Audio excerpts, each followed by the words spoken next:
여러분, 오늘 저희 교회가 창립 기념 주일인 걸 아십니까? 저희 교회가 재창립한 다음에 5년이 되었습니다. 선한목자교회라는 이름으로 교회가 재창립한 지 꼭 5년이 되는 주일입니다. 하나님께서 오늘 설교 본문을 가지고 건물보다도 교인이 더 좋은 교회라는 설교 제목을 저에게 주신 것은 한 번 이전에 4년 전에 주셨던 제목입니다.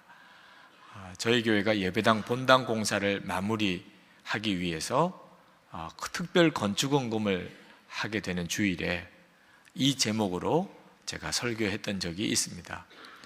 하나님은 오늘 교회 재창립 주일이기도 하고 또 오늘 성경 본문의 말씀이 정확하게 우리 교회를 위하여 주시는 하나님의 말씀이기도 하고 또 그때 제게 설교 제목을 주셨던 그 마음을 오늘 다시 한번 여러분에게 나누기를 원하셔서 건물보다도 더 교인이 더 좋은 교회라는 제목의 말씀을 드리려고 합니다. 이 설교 제목은 하나님께서 제게 교회를 향하여 주신 약속이기도 하고 또 명령이기도 합니다. 저는 제 마음에 교회에 대한 깊은 상처를 가지고 있었습니다. 저는 목사의 아들이고 또 3대째 목사이지만 실제로 교회에 대해서는 마음 아픈 기억을 가지고 있었습니다. 누구든지 이 아프고 충격적인 기억이 오래 가지 않습니까? 저는 교회 생활에 대해서 늘 싸우는 기억만 가지고 있었습니다. 늘 싸우기만 했겠습니까? 그래도 어릴 때 그것이 제 마음을 너무 아프게 했기 때문에 교회는 어른들이 늘 싸우는 곳이라는 생각만 했었습니다. 저희 부친이 제가 학생 때 교회 담임을 그만두시고 청년 사역을 하신 적이 있습니다. 저는 저희 부친에게 왜 교회를 그만두시고 이렇게 하시는지를 묻지 않았지만 물을 필요도 없었습니다. 교회를 다니면서 목회하는 게 너무 어렵구나 하는 것을 그냥 너무나 절실히 느꼈기 때문에 아버님이 이제는 좀 편하시겠구나 그런 생각만 했었습니다.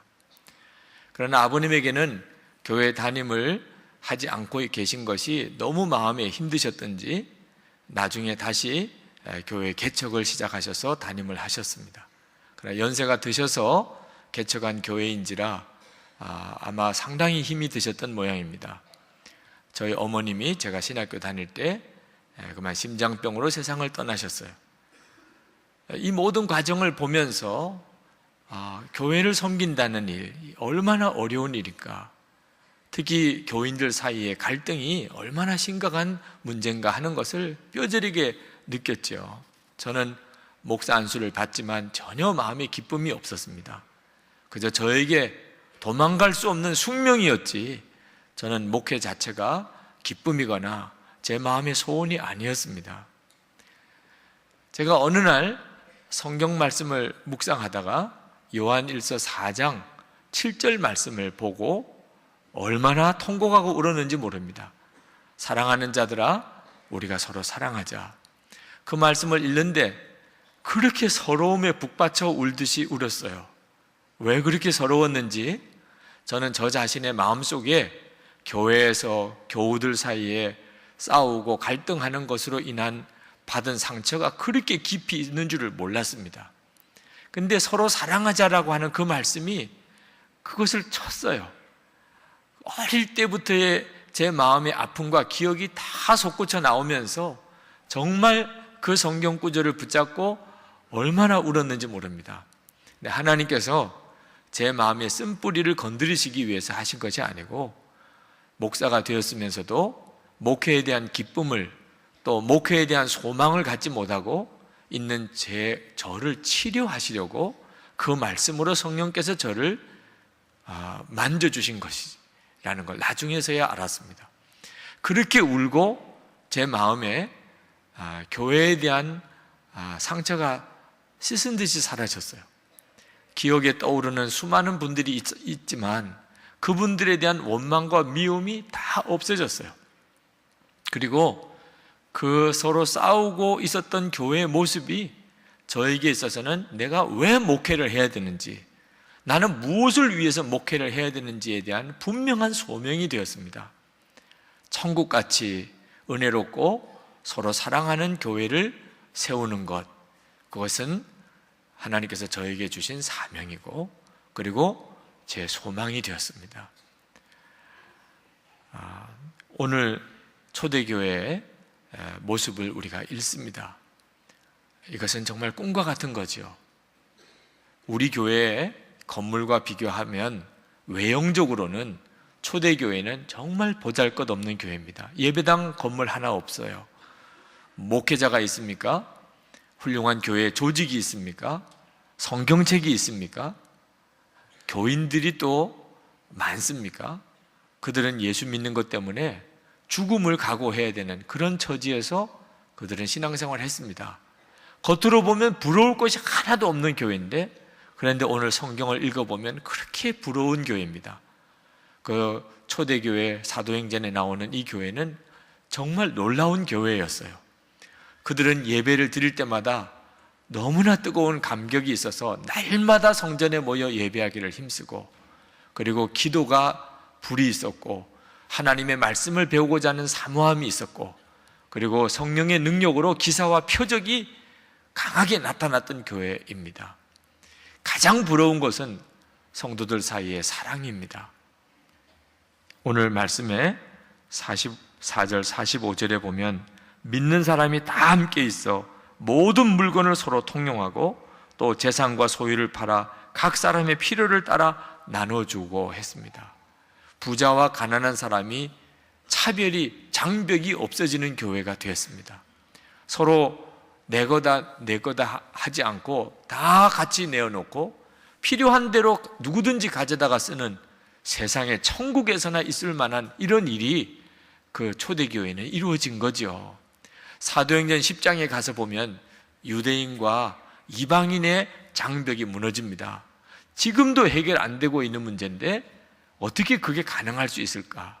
빌레몬서에 가보면은 주인과 종, 엄격한 신분의 차별이 있었던 당시에 주인과 종의 장벽이 교회 안에서 무너져 버립니다. 꿈과 같은 교회죠.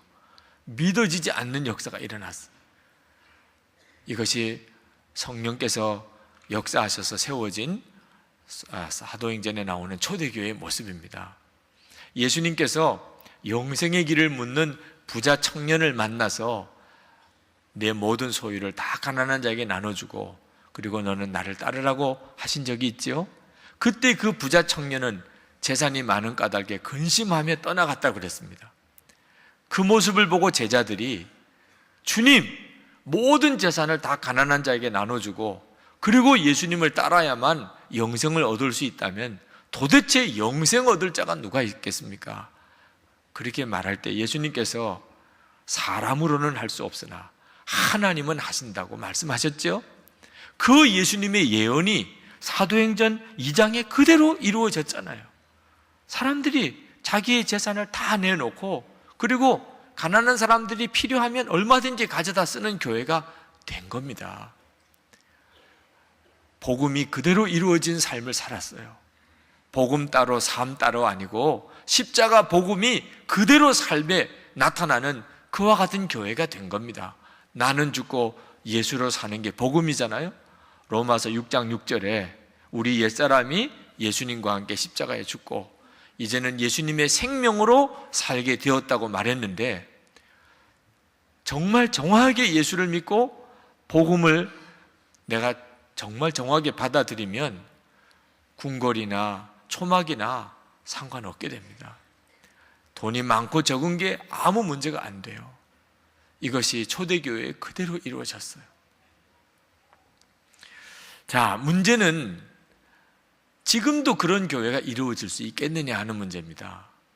사도행전에 나오는 이 초대교회의 모습이 지금 그대로 이루어질 수 있을까요?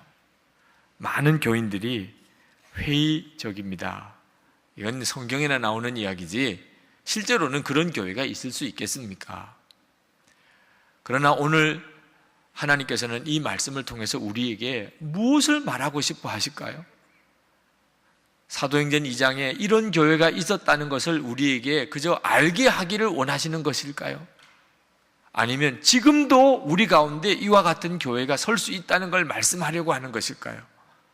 저는 분명히 믿습니다. 지금도 교회는 이렇게 되어질 수 있다고 말씀하시려는 것입니다. 왜냐하면 초대교회가 어떻게 이런 교회가 됐습니까? 사람들이 좋아서 그랬습니까? 그때는 너무너무 살기 좋은 형편이었기 때문에 사람들이 이렇게 순해지게 된 겁니까? 전적으로 성령의 역사죠.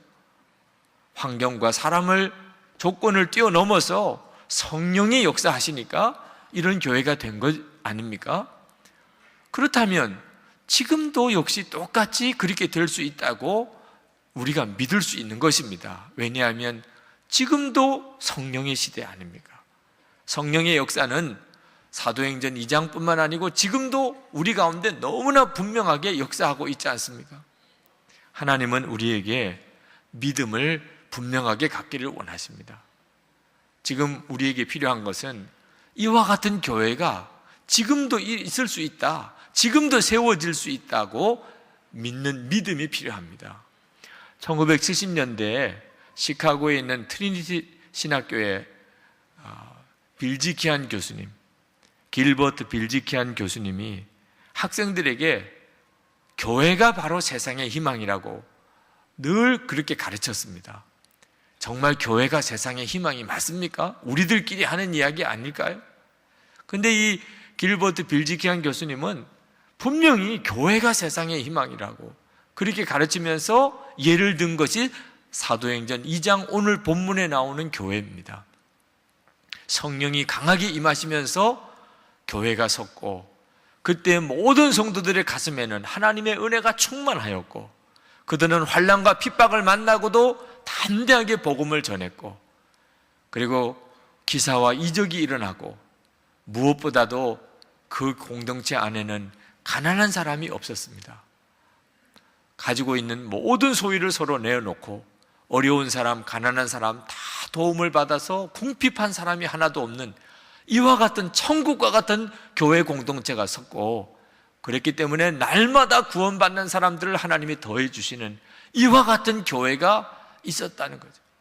그런데 지금 미국에 있는 교회들은 도대체 어떠냐?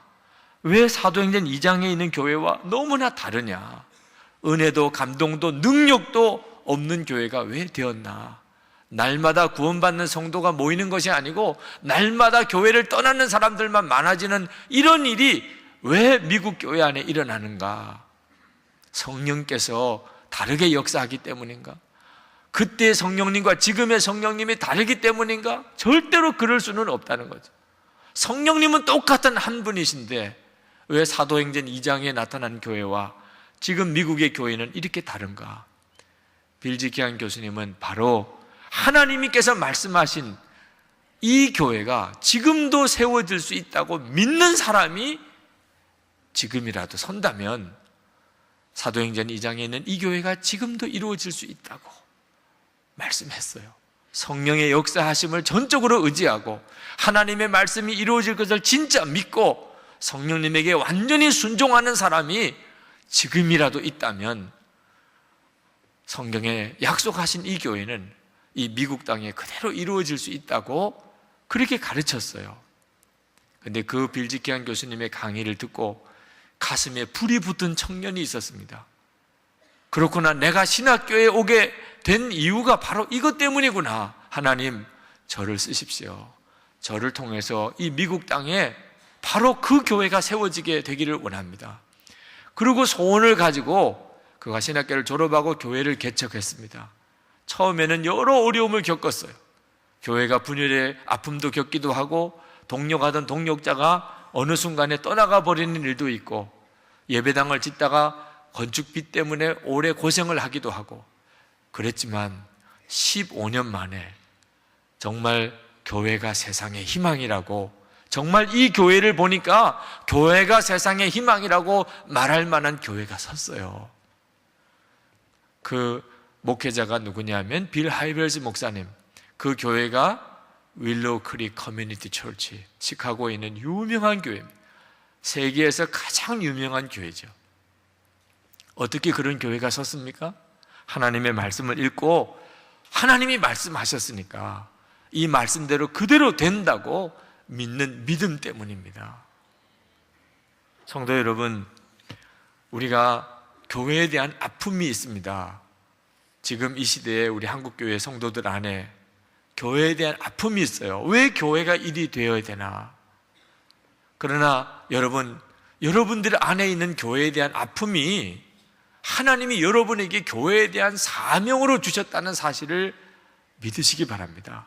그 교회에 대한 아픔 때문에 더 교회를 위해서 더 간절하게 기도하고, 그리고 그 기도가 성령의 역사하심으로 하나님이 말씀하신 그 교회가 서는 역사를 이루게 되는 것입니다. 하나님 더 원하세요. 하나님이 기뻐하는 교회가 세워지는 거, 저나 여러분이 원하는 것보다 하나님이 더 원하세요. 그러니 그런 교회가 서는 거죠. 제가 이 예배당 공사를 마무리하기 위해서 이제 공사를 시작하면서 건축 헌금을 성도들에게 요청하는 그 주일 설교를 할 때 솔직히 제 마음은 상당히 혼란스러웠습니다. 제가 이 교회 부임해 오기 바로 얼마 전에, 몇 개월 전에 저는 폴란드를 다녀왔었습니다. 폴란드에 있는 선교사님을 방문하고 선교지를 둘러보려고 갔다가 폴란드 캐톨릭 교회를 보았습니다. 그 캐톨릭 교회가 얼마나 웅장한 예배당을 가지고 있는지, 그 교회가 얼마나 부잔지를 가서 보았어요. 그런데 캐톨릭 교회, 폴란드 교회 다니는 폴란드 사람들은 얼마나 가난한지 몰라요. 저는 그때 예배당이 크고 화려하다고 이것이 꼭 하나님께 영광 돌리는 건 아니구나, 그런 결론을 내렸습니다. 예배당 크게 짓는다고 하나님이 꼭 영광 받으시는 건 아니구나. 그래서 제가 돌아오면서 나는 예배당 크게 짓는 일은 하지 않을 거야, 그렇게 마음에 스스로 결정을 했고, 그게 하나님이 저를 폴란드를 보내시면서 깨닫게 하시는 것이라고 생각했습니다. 그런데 얼마 안 있어서 제가 이 교회 담임 목사를 온 겁니다. 예배당 공사를 하다가 중단 상태에 있었습니다. 이 예배당 공사를 마무리해야 돼요. 건축비도 많고 여전히 많은 건축비가 들어갑니다. 저는 하나님의 뜻이 이해하기가 어려웠습니다. 하나님이 분명히 저에게 도전하신 것은 예배당 건물 크게 짓는다고 하나님이 꼭 영광 받으시는 게 아니라고 깨닫게 하셔놓고, 이 엄청나게 큰 예배당을 빚을 지어가면서까지 왜 지어야 하나? 그러나 이건 선택의 문제가 아니었어요. 이제 예배당 건축을 하자 말자 할 수 있는 문제도 아니었어요. 오직 빨리 이 예배당 공사를 마쳐야만 하는 한 길밖에 없었습니다. 그때 하나님 앞에, 하나님, 저는 도대체 어떻게 해야 합니까?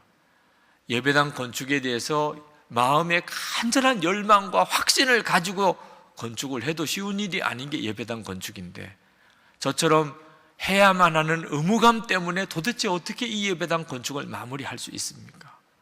특히 제 마음이 이런데 어떻게 교우들에게 헌금에 대해서 제가 설교할 수 있는 겁니까? 그런데 그때 하나님께 그 문제를 가지고 기도하는 중에 하나님이 주신 응답이 오늘 이 설교 제목입니다.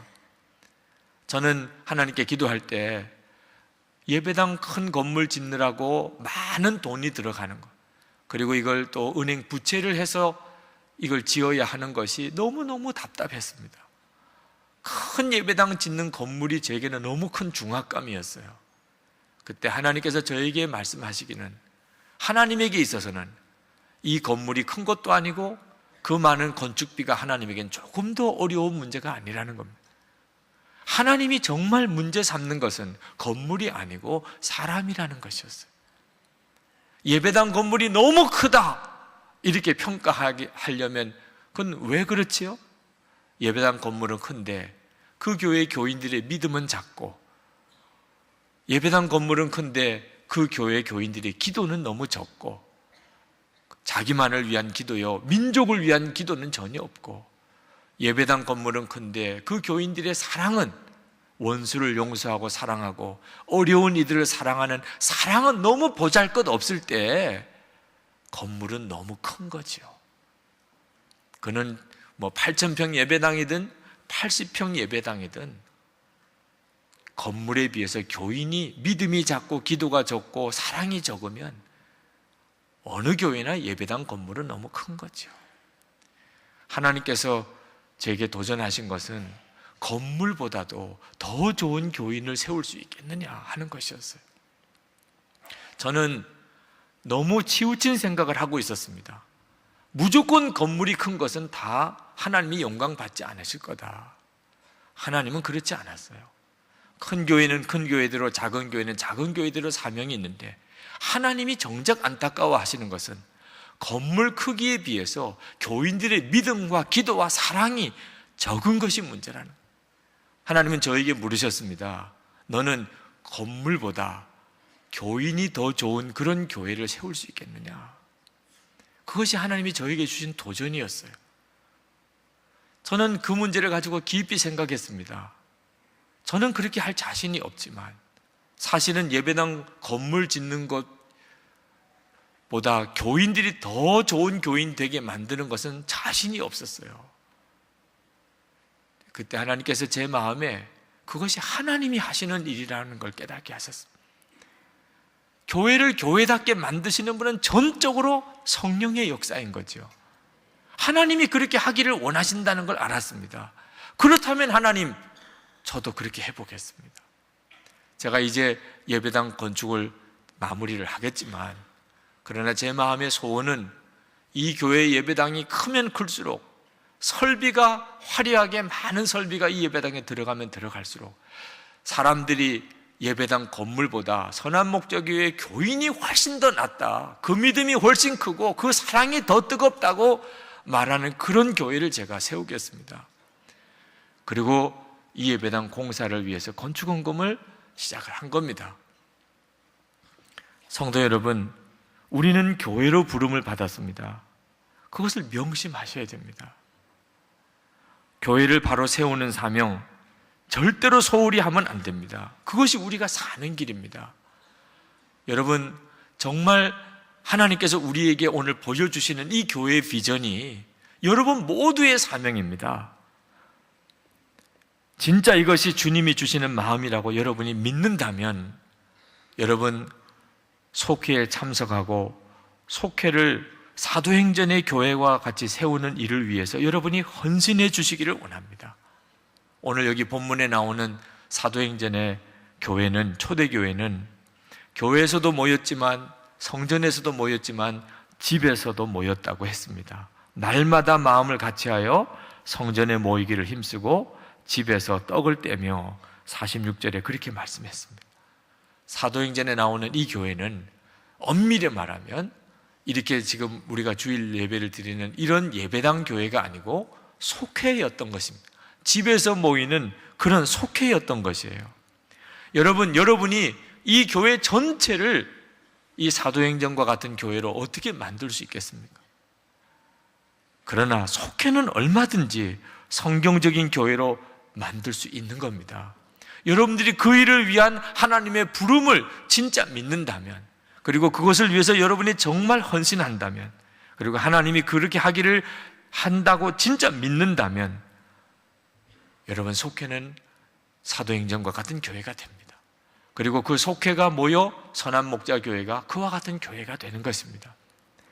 어느 새가족이 교회는 등록해서 나오지만 속회에는 참석하지 않으시는 분이 있으셨어요. 근데 그분 나름대로 이유가 있었습니다. 속회 참석하는 것이 너무 부담스럽다는 겁니다.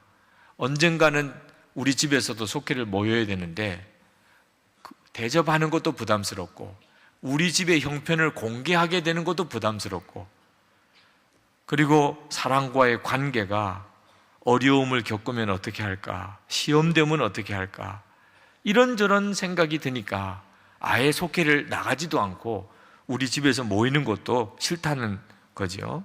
그리고는 주일 예배마다 열심히 나오십니다. 아마 이 자리에 계신지도 모르겠습니다. 충분히 이해합니다. 속회에 참석하는 일이 신경 쓰이고 귀찮고 부담스럽게 느껴질 수 있습니다.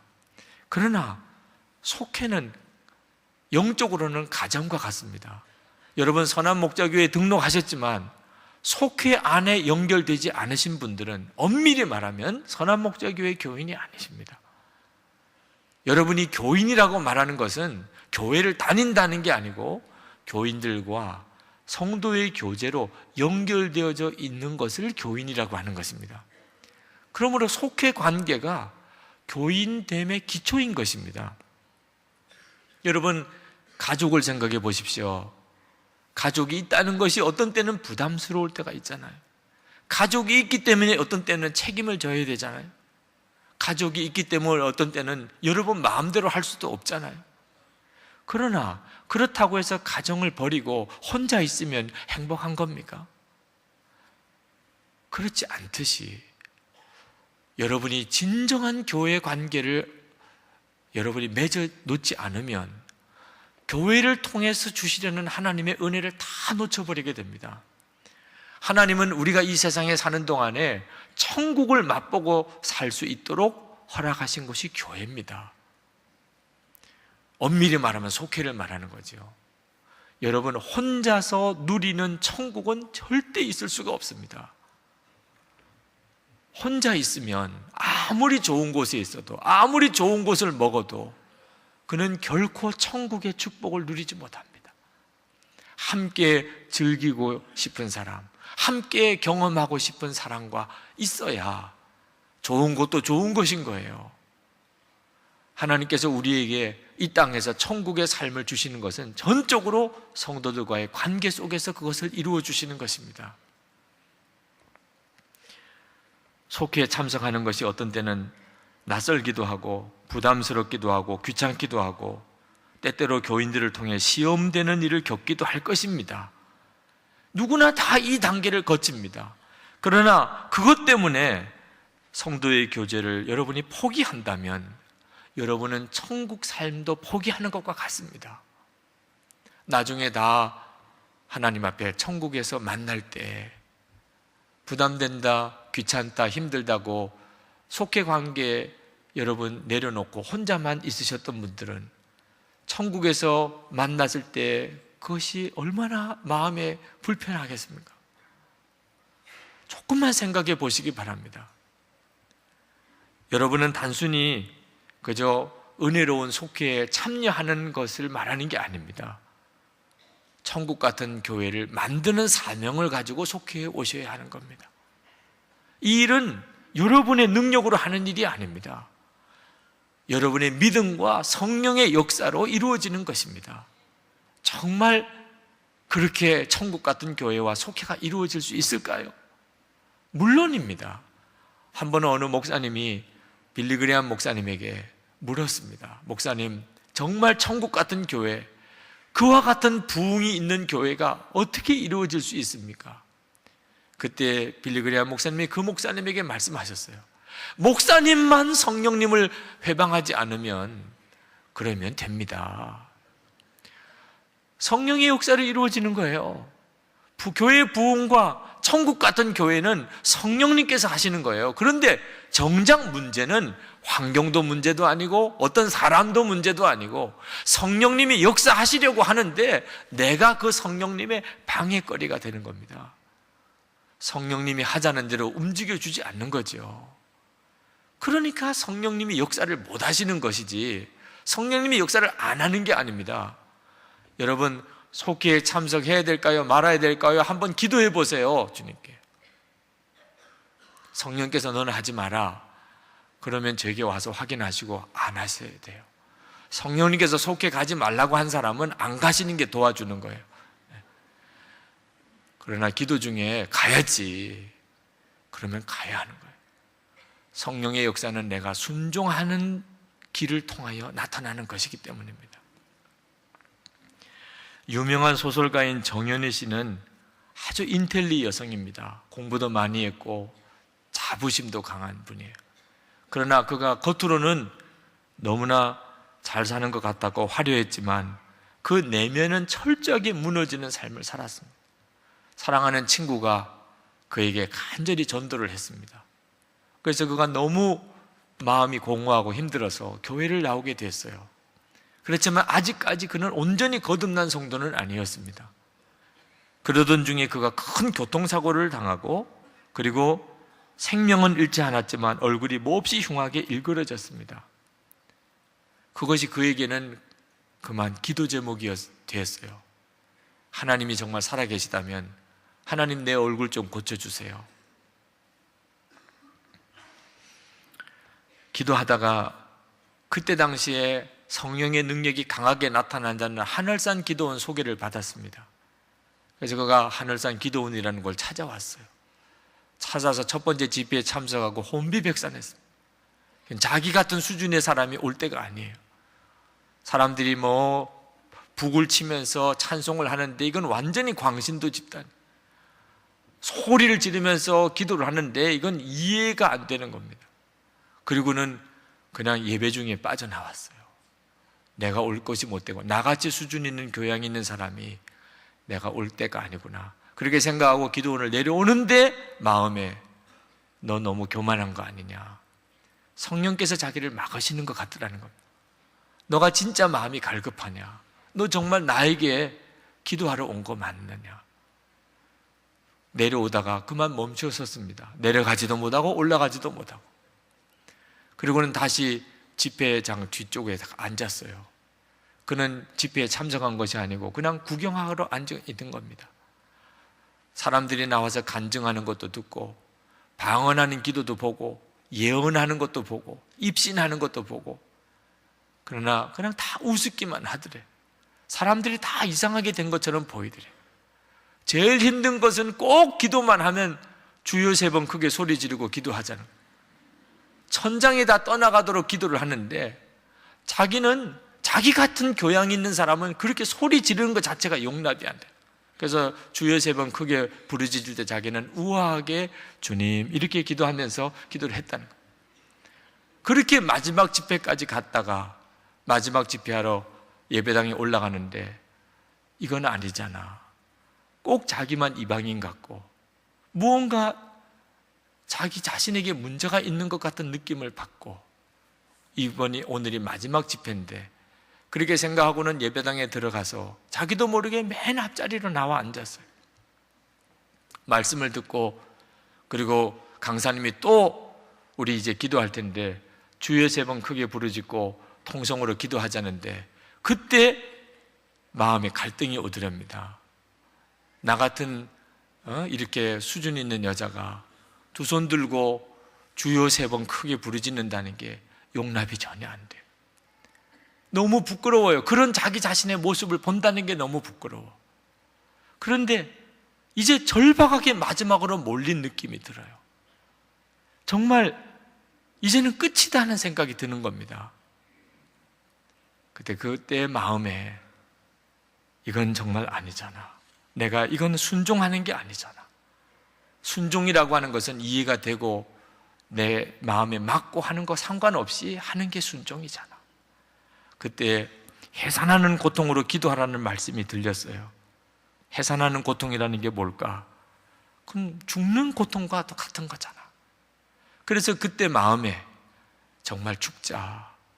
내가 죽으면 부끄러움이 뭐가 있나? 자존심이 어디에 있나? 그리고 그가 강사 목사님이 종을 치면서 이제 주여 3번 부르짖고 기도하자고 할 때 정말 두 손을 들고 자기 평생에 한 번 그렇게 소리 질러 본 적이 없는 여자가 주여라고 소리를 쳤습니다. 하나님 앞에 나는 죽었습니다. 나는 이제 하나님에게 완전히 복종할 것입니다. 내 인생을 하나님께 완전히 드립니다. 그런 마음의 중심으로 그는 주여라고 소리를 질렀어요. 그리고 하나님의 성령이 그에게 임한 겁니다. 자기가 지금 어디에 앉아 있는지도 다 잊어버렸고, 그리고는 자기의 마음속에 있는 교만과 고집, 어리석음, 가식적인 것, 그게 막 다 토해내져 나오는데 자기 자신이 그렇게 더러운 사람인 줄 꿈에도 생각을 못했고, 울면서 기도하는데 언제 집회가 끝난지도 모르게 사람들은 다 없이 혼자서 울고 앞에 앉아 있었어요. 그리고는 자기 숙소로 돌아와서, 그리고 세수하고 거울을 보는데 얼굴이 다 바로 돌아온 거예요. 그분이 경험한 성령의 체험입니다. 제가 오늘 이 말씀을 여러분에게 드리는 것은 정연이라고 하는 소설가가 경험했던 성령 체험을 여러분에게 들려드리고 싶은 게 아니고, 내 얼굴이 일그러진 것으로 인해서 그렇게 안타까울 수 있다면, 여러분, 교회 얼굴이 일그러진 것으로 인한 안타까움은 왜 안 생기나 말입니다. 지금 한국교회는 한국교회의 이미지에 대한 심각한 지금 어려움을 겪고 있습니다. 이것은 내 얼굴 일그러진 것 이상으로 우리 가슴을 아프게 하는 거잖아요. 하나님, 이거 언제까지 이렇게 가야 합니까? 교회는 세상의 빛과 소금이어야 하는, 이 민족의 소망은 정말 교회밖에는 없는데 하나님, 이거 언제까지 이렇게 가야 합니까? 여러분, 먼저는 믿음이 필요합니다. 하나님은 교회를 바로 세우기를 원하세요. 정말 세상 사람들이 교회를 바라볼 때 빛과 소금으로 보도록 그렇게 하나님이 교회를 세우기를 원하십니다. 사도행전 2장에 나오는 그 교회처럼 수많은 사람들이 교회에 대한 이야기를 듣고 감동받아서 교회로 날마다 사람들이 더해 오도록 하나님께서는 계획하고 계세요. 문제는 그것을 진짜 자기 문제처럼 여기고 하나님 앞에 눈물로 내 얼굴 일그러진 거 고쳐달라고 부르짖는 이상으로 주님의 몸된 교회, 세상에 알려져 있는 모습이 바로잡아지도록 믿고 기도하는 성도들이 있느냐 하는 거죠. 성도 여러분, 여러분 안에 교회에 대한 상처가 있습니까? 그러면 이것이 여러분에게 주신 사명이라고 믿으세요. 그것 때문에 여러분 다시 교회를 다시 세워야 하는 겁니다. 속회부터 시작하세요. 속회에 참석하지 않고 계신 분 계십니까? 은혜로운 교회에 내가 그냥 참여하는 것이 아니고 은혜로운 교회를 세우는 것이죠. 이건 우리 자신이 사는 길입니다. 교회에 대한 마음에 부담을 주신 분이 있습니까? 선한목자교회 교인이 되면서 교회에 대해 기대가 있습니까? 하나님의 마음이고 또 여러분에게 주신 사명입니다. 이 시간에 우리 하나님 앞에 간절한 마음으로 기도하겠습니다. 하나님, 정말 건물보다도 교인이 더 좋은 교회가 되게 해 주옵소서. 이거는 만만치 않은 기도 제목입니다. 우리 교회 건물 규모나 시설이 모든 사람들이 다 부러워할 만한 교회입니다. 그러나 교인은 그보다 더 좋다. 이건 꿈과 같은 사명이기도 합니다. 이건 성령님께서 해주실 일입니다. 그리고 여러분 자신의 문제이기도 합니다. 이제 기도하실 때 교회 위에서 오늘 간절한 기도를 부탁합니다. 하나님, 축복의 교회가 서게 되기 원합니다. 그리고 나를 쓰시옵소서. 기도하겠습니다. 여러분, 2009년이 정말 놀라운 해가 될 것이라고 믿어지는 것이 그냥 순서대로 읽어내려간 본문이 2009년 첫째 주일 오늘 이 본문 말씀입니다. 하나님께서 2009년에 우리에게 어떤 일을 행하실 것인가 하는 것을 오늘 본문 말씀이 우리에게 그대로 말씀해 주고 있다고 믿습니다. 여러분들의 개인의 삶에 있어서도 또 우리 교회에도 하나님께서 오늘 본문에 있는 말씀 그대로 나면서 걷지 못하던 자가 예수의 이름으로 일어나는 이와 같은 기적이 일어나게 되기를 축복합니다. 여러분, 올 한 해 내내 이 말씀을 여러분이 붙잡으시기를 바랍니다. 새해 첫 주일에 하나님께서 주신 말씀이라 오늘 한 해 동안 내내 말씀이 이루어지도록 하나님 이 말씀이 내 삶 속에 그대로 성취되기를 기도하시고 믿고 나가시게 되기를 축복합니다.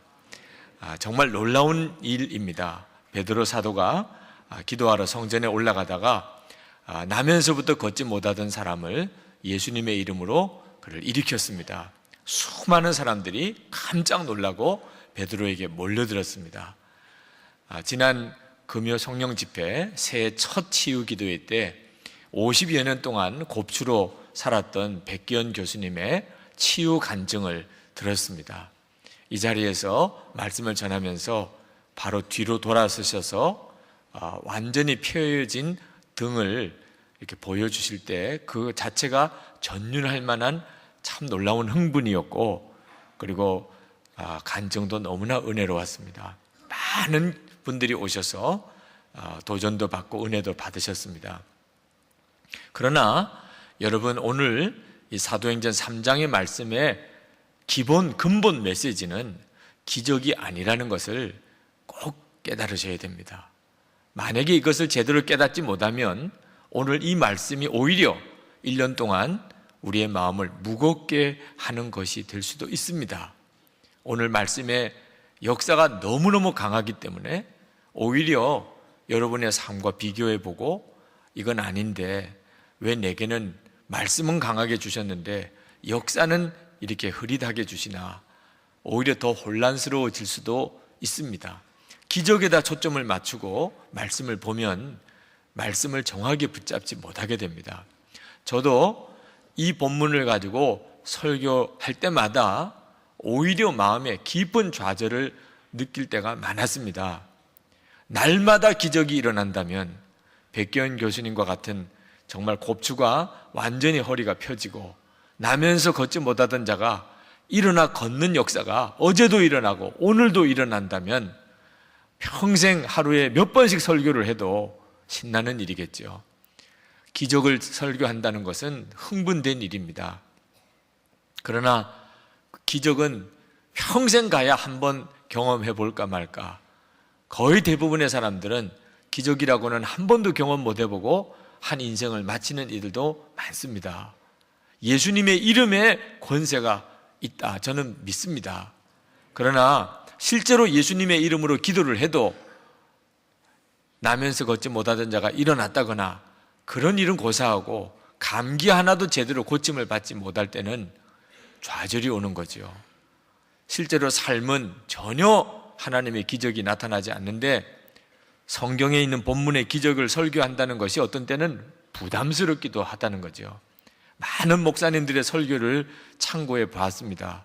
그러나 대부분의 목사님들의 설교는 본문은 엄청난 기적을 말하고 있는데 그 설교의 내용은 힘이 없단 말입니다.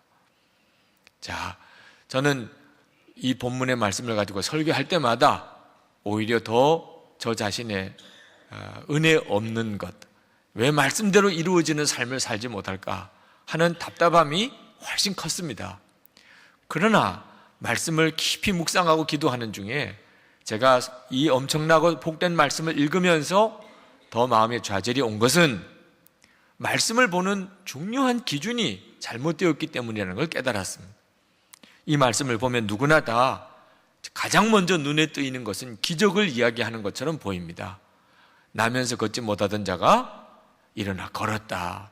그때 당시에 수많은 사람들도 다 똑같이 반응을 했습니다. 그러나 이 말씀은 그런 기적을 말씀하려는 게 아니었어요. 베드로 사도가 사람들이 몰려들 때 나면서 걷지 못하던 자가 일어나서 걷고 뛰고 하나님을 찬양하는 것을 보고 사람들이 다 놀랐다 그랬습니다.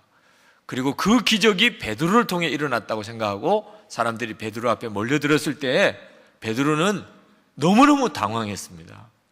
이건 아니란 말이에요. 이건 아니에요. 베드로는 지금 나면서 걷지 못하던 자가 일어나는 이 기적은 기적을 말하는 게 아니었다는 거죠. 사람들이 베드로에게 몰려들어서 베드로에게서부터 또 어떤 역사를 보기를 원할 때 왜 우리를 주목해 보십니까? 12절 말씀에 내려가 보면 베드로는 그 사람들에게 한사코 이러지 마시라고, 기적을 보고 우리가 또 그런 기적을 행한 줄로 생각하고 이렇게 하시는 것은 오늘 이 사건을 정확하게 보시는 게 아니라고 베드로는 한사코 말렸습니다. 베드로는 뭘 말씀하려는 거지요? 도대체 이 기적과 같은 사건에서 뭘 보라는 거지요? 16절 말씀에 내려가 보면 베드로가 이렇게 말합니다. 예수로 말미암아 난 믿음이 너희 모든 사람 앞에서 이같이 완전히 낫게 하였느니라. 예수님이라는 거죠. 예수님.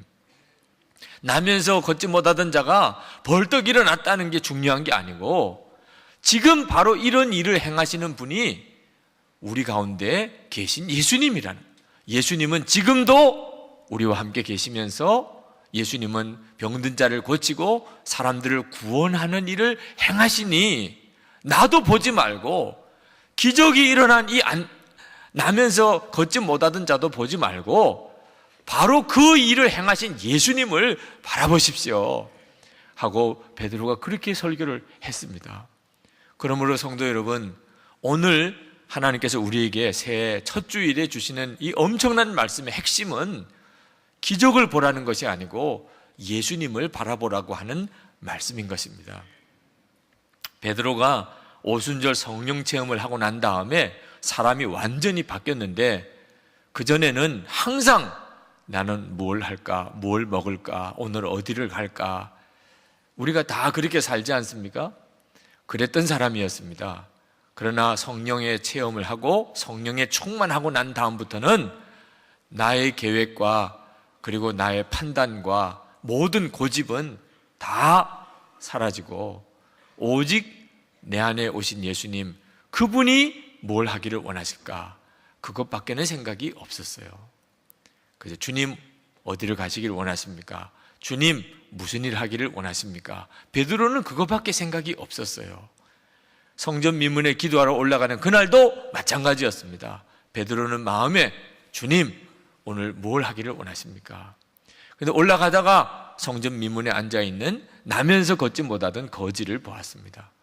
날마다 본 사람입니다. 어제도 그제도 성전에 기도하러 올라갈 때마다 보았던 사람이에요. 근데 그날은 그 사람을 보는데 마음이 이상한 겁니다.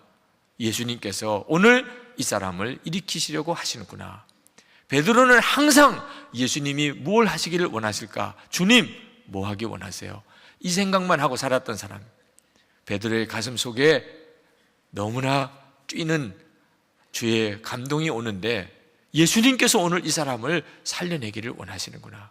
그래서 그 사람에게 다가갔습니다. 그리고 그 사람에게 내게 있는 것을 내게 주노니 나사렛 예수 그리스도 이름으로 일어나라 하고 그 사람을 오른손을 잡고 일으켜 낸 거죠. 예수님이 일으켜 내신 겁니다. 예수님의 이름으로 일어나라는 것은 예수님의 이름을 주문처럼 쓴 게 아닙니다. 예수님의 이름에는 능력이 있다고 하니까 그냥 뭐든지 예수님의 이름으로 구하면 역사가 일어나겠지.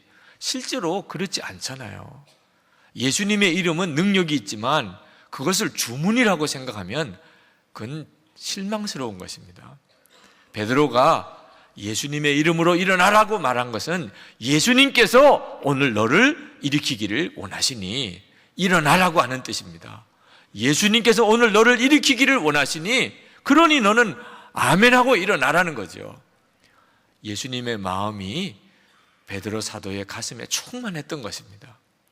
예수님께서 왜 그날 나면서 걷지 못하던 그 사람을 일으켰습니까? 예수님의 뜻은 물론 그를 긍휼히 여김도 있었지만 전도의 문을 열려고 하신 것이었습니다. 그 사람을 통해서 사람들에게 복음을 들을 수 있는 귀를 열게 하려고 하심이었다는 거죠. 실제로 그 사람이 일어나는 것을 보고 사람들이 베드로에게 확 몰려들었습니다. 그들은 기적을 보고 몰려든 거고 또 기적을 기대하고 왔을 뿐이에요. 베드로는 이게 아니라고 했습니다. 기적을 보지 마시라고. 그러면서 그들에게 지금 이 사람을 일으켜낸 사람이 바로 예수님이십니다. 예수님은 지금도 우리와 같이 계십니다. 부활의 복음을 전하고 성령의 복음을 그들에게 전했어요. 그리고 그날 5,000명이 넘는 사람이 구원을 받았습니다. 여러분 한번 보십시오. 나면서 걷지 못하던 사람이 예수님의 이름으로 일어나서 결과가 어떻게 됐습니까? 5,000명이 넘는 사람이 복음을 듣고 구원받은 겁니다. 예수님의 그 일을 행하신 목적이 복음을 전하고 복음을 듣게 하고 그리고 구원하려고 하심에 있었단 말입니다. 5,000명의 병자가 그날 고침을 받았다. 아니지요? 네. 그날 예루살렘에 베드로가 원장이 되어서 병원이 설립이 되었다. 그래서 병든 사람들을 계속 고쳐주었다. 그것도 아니지요? 우리 주님의 목적은 거기에 있지 않았습니다.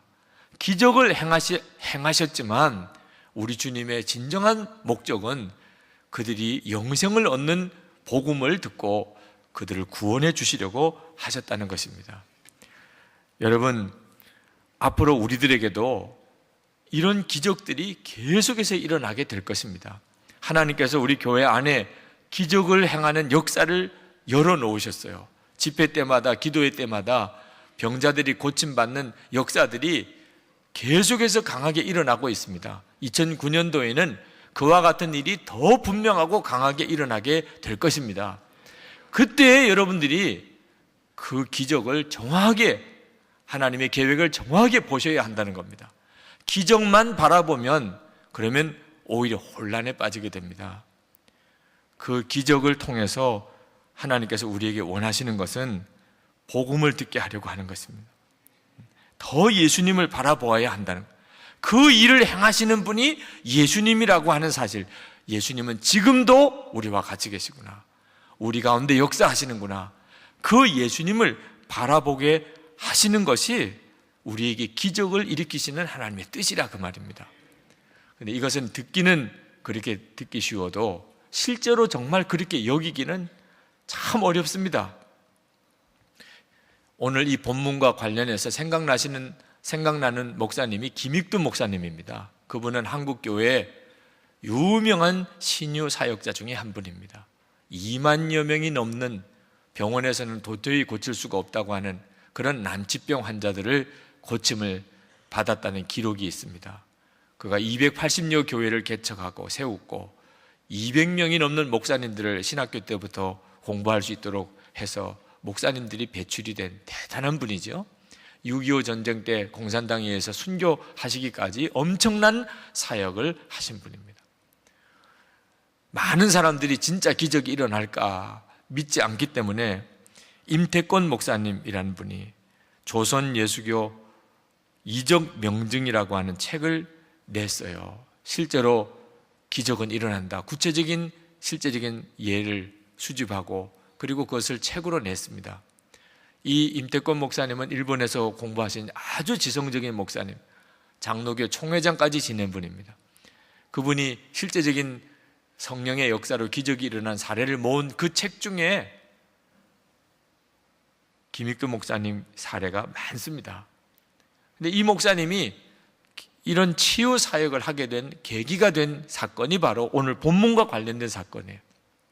그분이 전도사 때 길을 가다가 나면서 걷지 못하던 그런 사람이 구걸하고 거지로 있는 것을 보았어요. 오늘 본문 말씀이 번뜩 생각이 났습니다. 베드로 사도는 예수 그리스도의 이름으로 그 사람을 일으켜냈다고 그러는데, 그러면 지금도 그런 일이 일어날 수 있잖아. 성경에만 기록된 건 아니겠잖아. 지금도 하나님은 이런 기적을 행하실 수 있는 거 아니야? 그 전도사님의 가슴 속에 기적에 대한 믿음이 생겼어요. 그래서 내가 오늘 저 사람을 한번 일으켜 봐야 되겠다, 할 수 있을 거야, 그렇게 생각하고 그분에게 다가갔는데 그는 뭔가 도움을 받을 줄 알고 기대했지만 이분이 그분을 들쳐오고 사람들 많은 데서 그러면 또 안 되면 어떡하나 말이에요. 그래서 과수원 돌담길 옆에까지 갔어요. 아무도 보지 않는 그곳에다가 내려놓고는 뭔가 동량을 줄 줄로 생각하고 기다리고 있는 그 사람의 손을 잡고 내가 나사렛 예수의 이름으로 명하니 일어나라 하고 끄집어 당겼더니 죽겠다고 그냥 발버둥을 치는 겁니다. 아파서 죽겠다고. 두 번째 또 예수님의 이름으로 일어나라 그랬더니 막 살려달라는 거예요. 한 번만 살려달라. 결국은 그냥 아무런 기적은 일어나지 않고 괜히 애꿎은 사람만 너무너무 고통스럽게 하고, 그리고 이 전도사님이 하나님 앞에 가서 그냥 통곡을 하고 울었어요. 하나님, 도대체 말씀에는 기록이 되어 있는데 나는 믿음을 가지고 했는데 왜 역사가 안 일어나는 겁니까? 그가 그 문제로 인해서 애통하며 하나님께 기도할 때 비로소 깨달았어요. 자기가 기적에만 매달렸다는 거예요. 기적만 바라보고 오늘 이 말씀이 기적에 대해서 이야기하는 것인 줄만 알았다는 거예요. 역사는 주님이 하신 거예요. 자기 마음속에는 예수님의 마음은 전혀 없이 오직 그저 기적이 일어난다는 믿음만 가지고 행했던 자신, 그 나면서 걷지 못한 그 사람에 대한 주님의 마음을 자기는 전혀 갖지 못하고 그는 오직 기적을 일으킬 대상으로만 생각했던 자신이 얼마나 가증한 사람이었나 하는 것을 깨닫고 하나님 앞에 통곡하고 회개했습니다. 그리고 그때부터 그는 주님의 마음을 구했어요. 다시 그 길거리에서 그 거지를 만났습니다. 너무너무 미안한 마음 있어서 그분에게 다가갔더니 막 살려달라고 난리는 거죠. 또 다가오니까 도망도 못 가고 정말 살려달라고 난리죠. 그분 붙잡고 무릎 꿇고 눈물로 회개했어요. 제가 지난번에는 내가 너무나 문제가 많았고 또 교만했고 정말 주님 마음하고는 전혀 상관없이 그저 기적 행하려고 하는 과시욕 하나 때문에 당신을 괴롭게 했던 거 용서해달라. 그리고 그분을 모시고 교회로 갔습니다. 함께 하나님께 기도하면서 뜨겁게 우리 주님의 마음이 임하는 거예요. 그분을 향한 너무나 긍휼히 여기시는 마음. 그는 고쳐달라고도 기도하지 않았어요. 그를 긍휼히 여겨주시고 주님의 손대어 주시고 그 인생을 새롭게 해달라고만. 근데 그분이 일어난 거예요. 그때 그 기도에 그 걷지 못하던 그분이 일어난 거예요. 그때부터 김익두 목사님의 생애에 놀라운 치유의 기적들이 일어나기 시작을 한 겁니다. 하나님께서는 오늘 우리에게 기적을 주목하지 말고 예수님을 주목하라고 우리에게 도전하고 계십니다. 성령 충만한 베드로는 예수님이 너무너무 크게 보였어요. 6절 말씀에 내게 있는 것으로 내게 주노니 나사렛 예수 그리스도의 이름으로 일어나 걸어라. 베드로의 마음속에는 예수님이 너무너무 크게 보인 겁니다. 내 안에 계시는 예수님, 그 예수님이 너무너무 크게 보이는 거예요. 문제가 콩알만하게 작아 보이는 겁니다. 나면서부터 걷지 못하던 사람 어떻게 일어날 가능성이 있다고 생각합니까?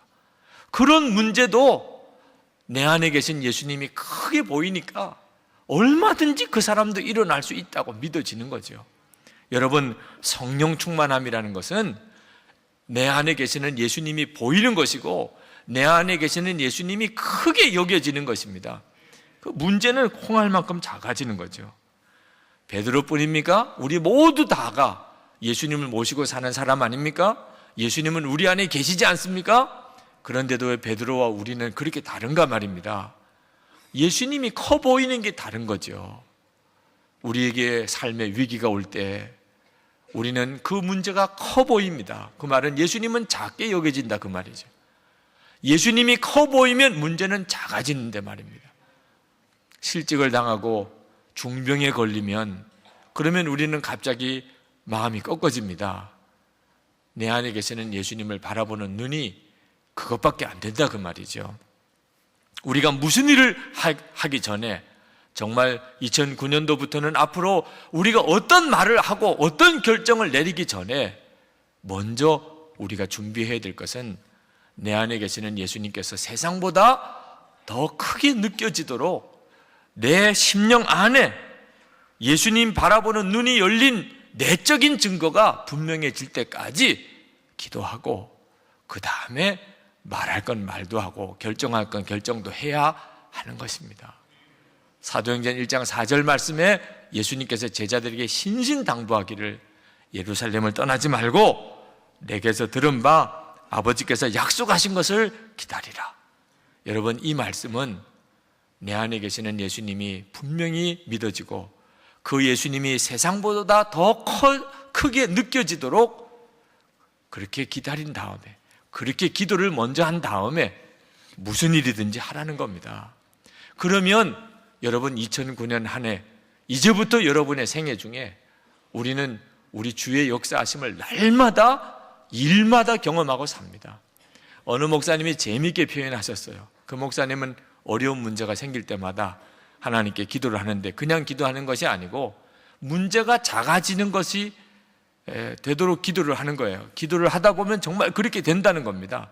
처음에는 산과 같이 느껴지던 문제가 점점 작아져서 나중에는 콩알처럼 작아진다.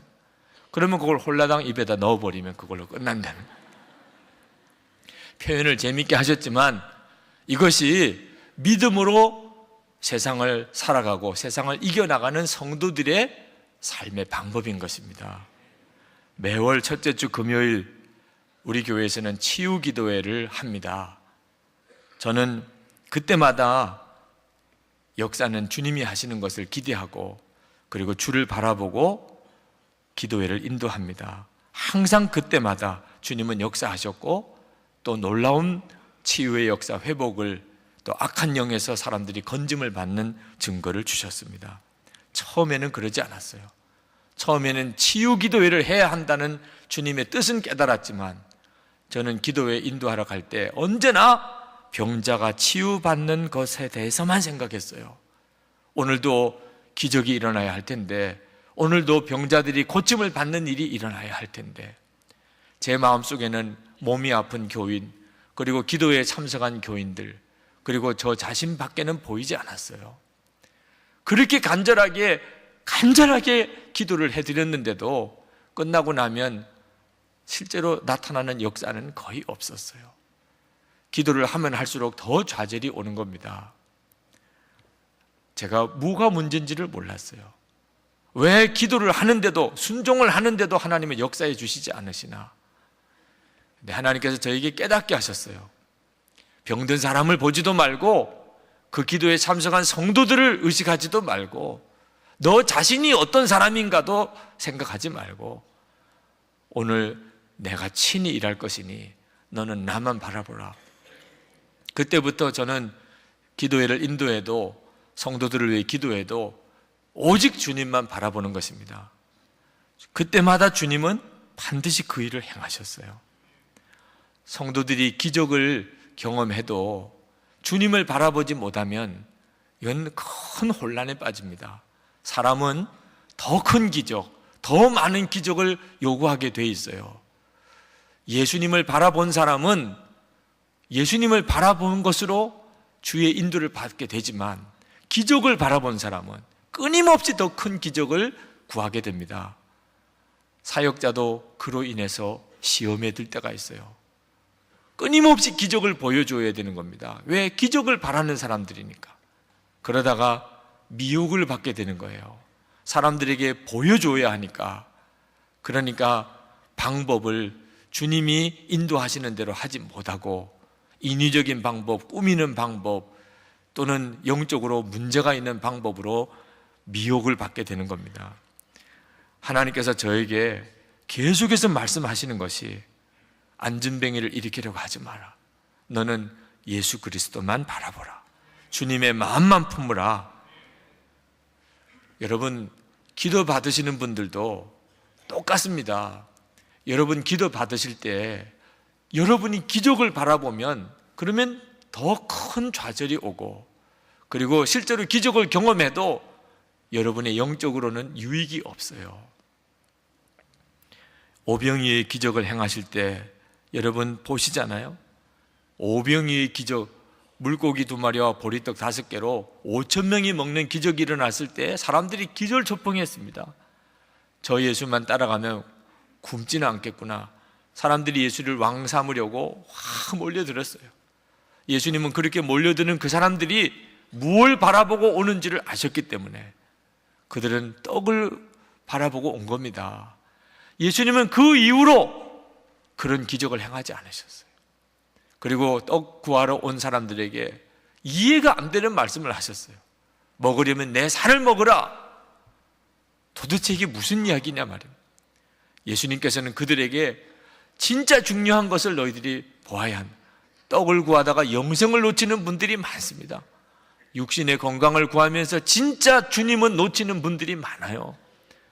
예수님께서 영생을 구하라. 내 살을 먹으라. 내 피를 마시라. 나중엔 사람들이 다 떠나갔습니다. 기적만 초점을 두고 사는 사람은 나중에 예수님을 다 잃어버립니다. 그때 제자들에게 예수님께서 말씀하셨어요. 너희도 가려느냐? 베드로가 영생의 말씀이 여기 계심에 우리가 누게로 가오리까? 그때 기적을 보지 않고 영생의 말씀이신 예수님을 붙잡은 제자들, 그들은 나중에 다 하나님의 기적의 사도들이 다 됩니다. 예수를 바라보면 주의 역사를 이루는 삶을 살게 되지만, 기적을 바라보고 그리고 주를 따라가려고 하는 분들은 다 나중에 실족해 버리는 거예요. 기도 받으실 때도 목사를 바라보지 말고 예수님이 역사하시는 것이라고 주를 바라봐야 되고, 내 병, 내 문제를 자꾸 의식하지 말고 역사하시는 주님만 바라봐야 됩니다. 기도를 해드릴 때도 보면 기도 받는 목사가 무슨 기도하냐, 거기에만 관심을 기울이는 분들도 있고, 자기가 가지고 있는 문제 속에 여전히 얽매여서 주를 바라보지 못하는 분들이 계십니다. 성령께서 그에게 임하시고 계시는데도 그는 전혀 그것을 누리지 못하고 안타까운 분들이 많습니다. 주님만 바라보시는 분들은 너무나도 금방 성령께서 그를 만지시고 말씀하시고 치유하시는 것을 봅니다. 어느 날 주일 예배를 드리고 인사를 성도들과 하는데, 어느 성도님이 제게 와서 지나가면서, 목사님 저 너무너무 힘들어요.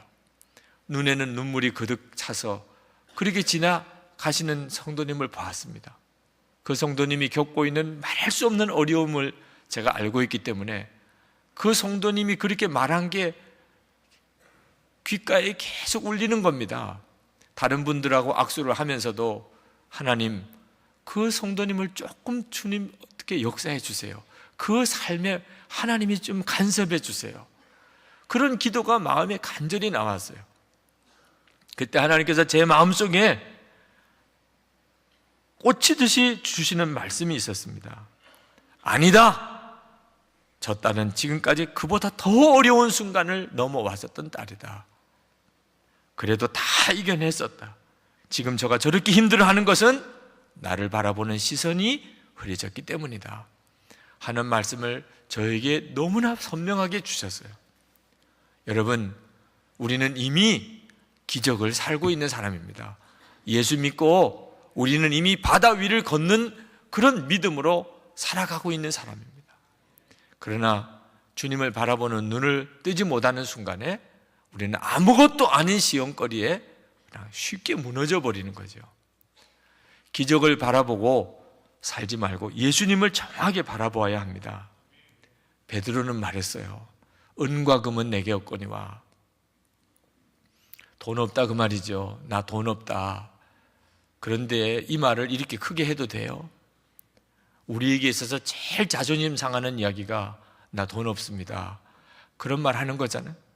누가 나에게 뭘 요청할 때 가진 게 아무것도 없어요. 나는 돈 없습니다. 그 말 참 하기 어렵지요. 베드로는 그래도 전혀 그게 부끄럽지 않았어요. 은과 금은 내게 없거니와. 성령에 충만한 사람은 가진 것 없어도 자존심 상할 일도 없어요. 그것 때문에 위축당할 이유도 없어요. 오히려 그것 때문에 더 큰 역사가 일어나니, 전에는 돈 없으면 사람들 앞에 나설 자신도 없고, 제대로 공부를 못했으면 자존심 상해서 모이는 자리에 나가기도 싫고, 집이나 차나 뭐 소유가 좀 번변해야, 그래 명함 하나라도 좀 내세울 게 있어야, 그래야 살아가는 줄로 생각했던 사람들, 성령의 충만함을 받고 나면 없는 게 더 축복이 없는 게. 베드로 사도가 돈이 조금 있었다면 그날 그 사람에게 돈을 주었을 거예요. 한 끼라도 배불리 드시라고. 돈 있는 사람은 돈으로 주는 겁니다. 우리도 도와줄 돈이 있으면 돈으로 주는 거예요. 돈으로 주는 게 나쁜 건 전혀 아닙니다. 그런데 어떤 때는 줄 돈이 없을 때가 있잖아요. 도와주고는 싶은데 줄 돈이 없을 때가 있잖아요. 저희 교회도 꽤 큰 규모의 교회지만 도와달라는 데가 훨씬 많습니다. 퍼주고 나눠주고 해도 어떤 때는 정말 도와줄 돈이 없을 때가 있어요. 죄송합니다. 도와드릴 돈이 저희 교회에 없습니다. 그러면 돌아오는 반응이 어떤 때는 너무너무 싸늘할 때가 있습니다. 그렇게 큰 교회에 도와줄 돈이 없다니 믿어지지 않는 모양이에요. 인색해서 그렇지, 구두쇠니까 그렇지, 마음이 없으니까 그렇지, 어떤 때는 막 화를 내시는 분도 있습니다. 도와주는 일은 그거 각오하고 도와야 하는 거예요. 쓴소리도 듣고 오해도 받고 그거 싫으면 도와주지 못하는 겁니다. 어떻게 해요? 없는 거 할 수 없죠. 그런 소리 들으면서도 없는 거는 어떻게 할 수가 없는 거죠. 그런데 베드로 사도는 말입니다. 도와줄 돈이 없으니까 기적이 일어난 거예요. 돈을 도와줄 수 있으면 돈을 줬을 텐데 도와줄 돈이 없으니까 어떻게 하나? 그때 예수님께서 하실 것이 마음에 확 깨달아진 겁니다.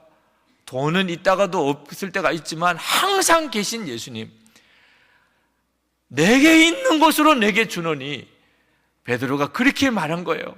생각해 보니까 돈하고 비교할 수 없는 것이 자기에게 있어요. 돈 주고 한 끼 먹여 살리는 것보다 아주 근본적으로 이 사람을 다리를 풀어 일으켜낼 수 있는 권세 있는 예수님이 자기와 함께 계신 것을 알게 된 거죠. 그래서 베드로는 내게 있는 것을 내게 주노니 나사렛 예수의 이름으로 일어나라 하고 말한 겁니다. 예수 믿는 우리들은 바로 그런 사람들인 거예요. 우리가 사람들을 다 돈으로 도와주고 세상적인 것으로 다 베풀지 못해도 상관없어요. 경제 위기 때에 오히려 일어난 기업이 있다고 하잖아요. 위기의 때였기 때문에 일어나는 기업이 있다고 하잖아요. 여러분, 우리의 믿음이 꼭 그와 같습니다. 아무것도 없어요. 아무것도. 그때가 우리가 진짜 믿음으로 일어날 때입니다. 아무것도 없어 보니까 이제는 주님만 붙잡는 겁니다. 그전에는 예수님을 믿는다 하면서도 가지고 있는 돈, 다니는 직장, 내 건강, 자녀들, 부모, 형제들 다 그렇게 믿고 살았잖아요. 그러니까 실제로는 주님을 붙잡은 게 아니죠. 근데 아무것도 없어 보니까, 그러니까 이제는 진짜 주님만 붙잡게 되고, 그리고는 예수님은 지금도 살아계시구나, 그걸 알게 된다, 그 말입니다.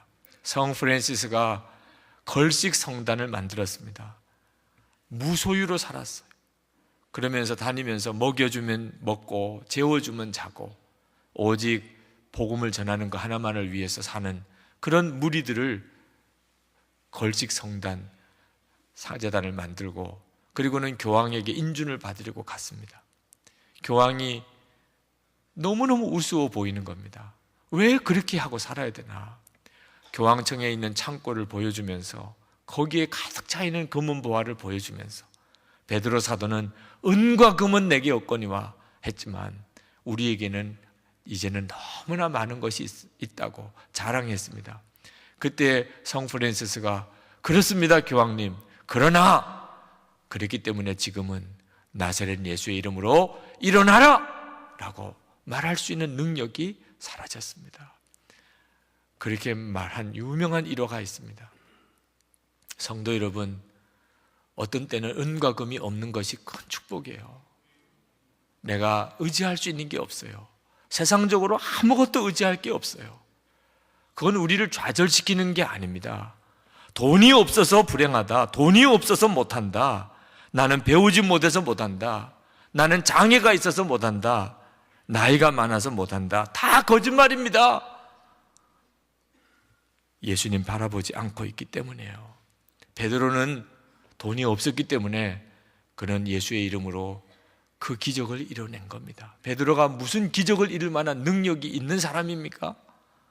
베드로는 제대로 배우지도 못한 사람이고 그는 가진 것도 없는 사람이에요. 지극히 평범한 사람입니다. 오직 하나, 함께 계시는 예수님, 그 예수님을 정확히 보았고 그리고 믿었고 그 예수님에게만 순종했기 때문에 그 기적이 일어난 거죠. 성도 여러분, 어떤 것 때문에도 위축되지 않기를 축복합니다. 지금 가지고 있는 은과 금을 계산하지 말고 여러분에게 계시는 예수 그리스도, 그분을 바라보시라, 그 말입니다. 예수님의 이름으로 안전뱅이가 일어나고 50여 년 곱치였던 분이 고침을 받는 이런 간증을 들으면 많은 사람들이 큰 박수를 치면서 환호성을 울립니다. 그러나 여전히 고침을 받지 못한 그런 안전뱅이가 있고 여전히 풀어지지 않은 고추가 있습니다. 지난 금요 성령 집회 때 간증을, 백기현 교수님의 간증을 듣고 기도받는 시간에 한 분이 오셨는데 자신이 곱추라는 겁니다. 아마 전단을 보고 오신 것 같아요. 50여년 곱추였다가 고침을 받았다는 건정을 받고 아마 오신 것 같습니다. 제가 그분을 위해서 기도하는데 가슴이 너무너무 뜨거워지는 거예요. 성령께서 그분에게 너무나 강하게 임하셨고, 그리고 그분이 안식 가운데 들어가셨지만 그 뒤에 어떻게 됐는지는 모르겠어요. 여러분, 하나님께서 나면서 걷지 못한 자도 일으키시고 50여 년 곱추도 치유하셨지만 그들을 다 고치시는 건 아니에요. 기적만 바라보면 그러면 그늘이 더 짙어요. 왜 나는 안 고쳐지나? 다 고쳐졌다고 하는 게 아니잖아. 기적의 역사가 너무너무 놀라우면 그늘은 더 짙은 거예요. 더 큰 좌절이 오는 거예요. 예수님을 바라보면 문제가 될 게 아무것도 없어요. 고침을 받고 안 받고는 아무 문제가 안 돼요. 곱추인 채로 하나님 앞에 더 크게 쓰임 받을 수 있다는 거예요. 강영호 박사님은, 그는 주님 앞에 실명당하고 눈 고쳐달라고 그렇게 몸부림쳐서 기도했지만 그는 눈 뜨지 못했어요. 그는 고백합니다. 내가 눈을 떴다면 나는 소년 가장으로 끝났을 겁니다. 고아가 된 두 동생을 먹여 살리고 공부시켜야 되는 소년 가장으로 나는 인생이 끝났을 겁니다. 그러나 내가 눈을 뜨지 못했기 때문에 나는 한인 중에 지금 현재 미국에서 가장 높은 지위에 미국을 움직이는 500인 중에 한 사람이 되고, 자기는 눈을 뜨지 못했기 때문에 그랬다는 거죠. 헬렌 켈러 여사는 삼중고의 여인입니다.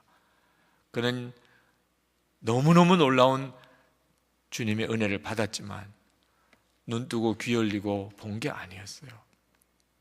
그러나 그는 정말 위대한 사람으로 하나님 앞에 쓰임을 받았잖아요. 파니 크로스비는 유명한 찬송가 작사자입니다. 그는 어려서 실명을 했는데 눈뜨기를 거부했어요. 하나님이 눈뜨게 해주신다고 해도 나는 사양하겠습니다. 천국에 가면 눈을 뜨게 될 텐데 내가 눈 뜨고 처음 뵙는 분이 예수님이기를 저는 원합니다. 그는 눈 뜨고 안 뜨는 게 문제가 아니었어요. 주님을 만나고 나니까. 여러분, 기적을 바라보면 오히려 우리가 더 크게 실족해요. 예수님을 바라보면 그때부터 놀라운 기적의 삶을 살게 됩니다. 성도 여러분, 꿈과 같은 말씀을 주님은 우리에게 주셨어요. 여러분, 올 한 해는 이 말씀이 그대로 여러분의 삶에 성취되는 삶을 살게 하시는 겁니다. 성찬식은 기적 중의 기적입니다. 예수 그리스도께서 내 안에 오셔서 나와 한 몸이 되시는 그 기적을 다시 한번 확인시켜 주시는 시간이 성찬 시간입니다. 오늘 성찬을 위해 기도하는데 하나님께서 풍랑 위를 걷던 베드로가 시험을 만나 물속에 빠져들 때 예수님이 그 손을 잡고 다시 일으키신 것과 같이 오늘 이 성찬을 받는 중에 그와 똑같이 믿음에 실족하고 시험에 들어 허우적거리는 자를 주님이 건지실 것이라고 하셨어요. 오늘 그리 하실 겁니다. 여러분 중에 실족하고 시험 든 분이 있습니까? 예수님께서 여러분을 손을 잡고 그리고 그 풍랑 중에 건져내시는 은혜를 성찬 중에 다 누리시기를 축원합니다. 기도하겠습니다. 2009년이 예수 그리스도 안에서 정말 새 삶을 사는 놀라운 축복을 여러분이 다 받으시기를 축원합니다. 이것은 이미 하나님께서 우리에게 주신 것입니다. 고린도후서 5장 17절 말씀에 누구든지 예수 그리스도 안에 있으면 새로운 피조물이라. 이전 것은 지나갔으니 보라 새 것이 되었도다 하고 분명하게 약속해 주셨습니다. 우리가 예수님 안에 있는 것이 분명하다면, 그렇다면 우리에게는 완전히 새로운 삶의 축복을 하나님이 주시는 것입니다. 만약에 여러분들이 예수 그리스도 안에 있는 건 사실인데 아직도 새 삶을 내가 누리고 있지 못하다고 생각하다면 그건 너무너무 억울한 것입니다. 또 앞으로도 계속 그렇게 살아야 된다면 이건 오히려 두려운 일이 되는 것입니다.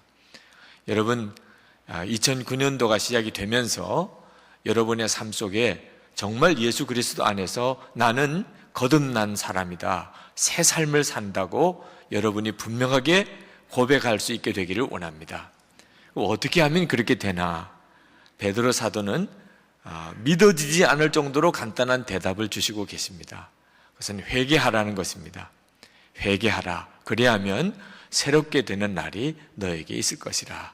그렇게 말씀하고 있습니다.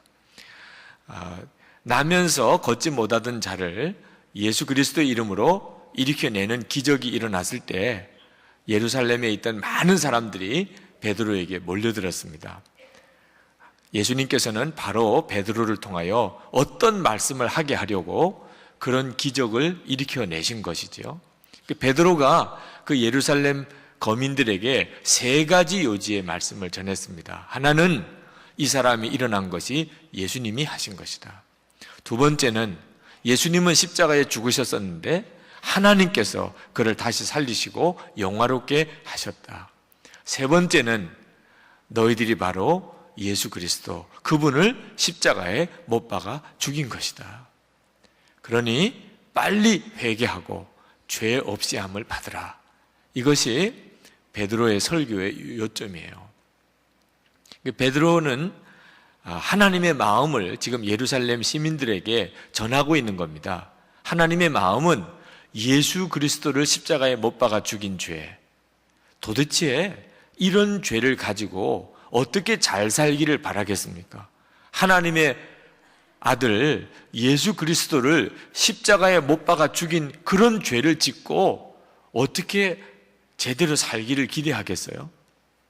하나님은 예루살렘 시민들의 죄를 용서하기를 원하셨습니다. 그것은 예수님께서 십자가에서 하나님께 그렇게 기도하셨죠.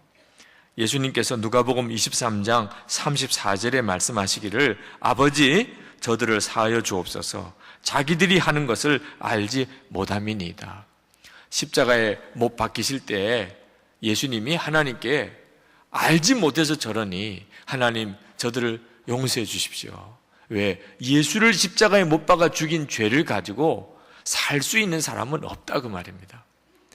그러니 예수님께서는 당신이 모든 인류를 구원하기 위하여 십자가에 죽으시는 건데 자기를 십자가에 못 박는 저들도 하나님 용서해 주셔야 됩니다. 그렇게 기도하셨고 하나님은 그 기도에 대한 응답으로 지금 베드로를 통하여 나면서 걷지 못한 자를 일으키시고 그리고 몰려든 예루살렘 시민들에게 너희들이 빨리 회개하라. 너희들이 지은 죄가 무엇인지를 알고 회개하라고 그들에게 말씀한 겁니다. 베드로는 성령의 감동으로 그들에게 말하기를 너희들이 알지 못해서 그랬다. 17절 말씀에 예수님이 말씀하신 그대로지요. 너희들이 알았다면 그렇게 했겠느냐. 몰라서 그랬다. 두 번째는 하나님이 이미 예수님은 십자가에 죽도록 계획을 해 놓으신 일이다. 그러니 지금이라도 너희들이 회개하면 하나님은 용서해 주신다. 아무리 몰라서 그랬다 하더라도 하나님의 아들을 십자가에 못 박아 죽인 죄가 어찌 그렇게 간단한 문제가 되겠습니까? 아무리 하나님께서 예수님을 십자가에 죽도록 계획해 놓으셨다 하더라도 그 예수님을 십자가에 못 박아 죽인 죄가 어떻게 그렇게 간단히 아무것도 아닌 것처럼 넘어갈 수 있겠나요? 이건 결코 그럴 수가 없는 겁니다. 그러나 하나님이 그런 죄라도 예수를 십자가에 못 박아 죽인 죄라도 해결해 주기를 원하시니 그러니 너희들은 하나 하라는 거예요. 하나. 그것은 회개하라 하는 겁니다. 여러분 회개의 능력이 얼마나 놀라운가 하는 것을 오늘 우리는 잃는 겁니다. 도대체 회개라고 하는 게 뭐길래 하나님의 아들인 예수 그리스도를 십자가에 못 박아 죽인 죄도 사함을 받을 수 있도록 해주느냐 말이에요. 그러니 오늘 이 시간에 이 말씀을 들을 때 지금 하나님은 우리에게도 동일하게 회개에 대하여 도전해 오시는데 우리가 진짜 새 삶을 살기 원한다면 그렇다면 회개하라는 겁니다. 예수님을 죽인 죄도 회개하면 죄 없이 함을 받고 그리고 새롭게 하는 날이 올 수 있다면 그렇다면 우리가 비록 어떤 잘못을 그동안에 지었다 하더라도, 어떤 죄가 이전까지 있었다 하더라도 회개하면 해결 안 될 죄가 어디 있으며 해결 안 될 문제가 어디 있겠느냐, 그 말씀을 성령께서 우리에게 주시고 계시는 겁니다. 성도들 중에 이 말씀을 정말 믿고, 그리고 내가 죄를 지었다고 생각이 들면, 또는 내 삶 속에 어떤 문제가 왔구나, 고난이 왔구나, 이것이 내가 회개하지 않아서 그런 모양이구나, 이게 깨달아져서, 그래서 하나님 앞에 내가 회개해야 되겠구나, 그래서 금식도 하고 철야도 하고 기도원에 올라가서 작정 기도도 하는 이들을 봅니다. 그런데 회개의 능력은 이렇게 놀라운데도, 약속은 엄청난 약속을 하나님이 우리에게 주셨는데도 성도들이 어떤 때는 와서 그렇게 질문해요. 목사님, 회개를 언제까지 해야 합니까? 어디까지 회개를 해야 회개입니까?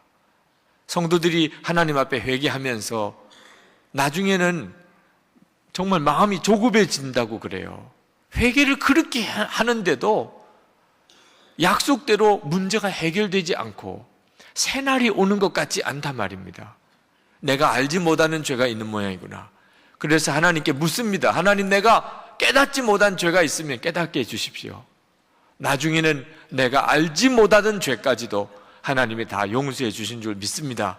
그렇게 기도를 해보지만, 그러나 여전히 마음에 시원함이 없고, 그리고 삶 속에 하나님이 새날을 열어주시는 증거가 나타나지 않는다고 답답해 하시는 성도들을 봅니다.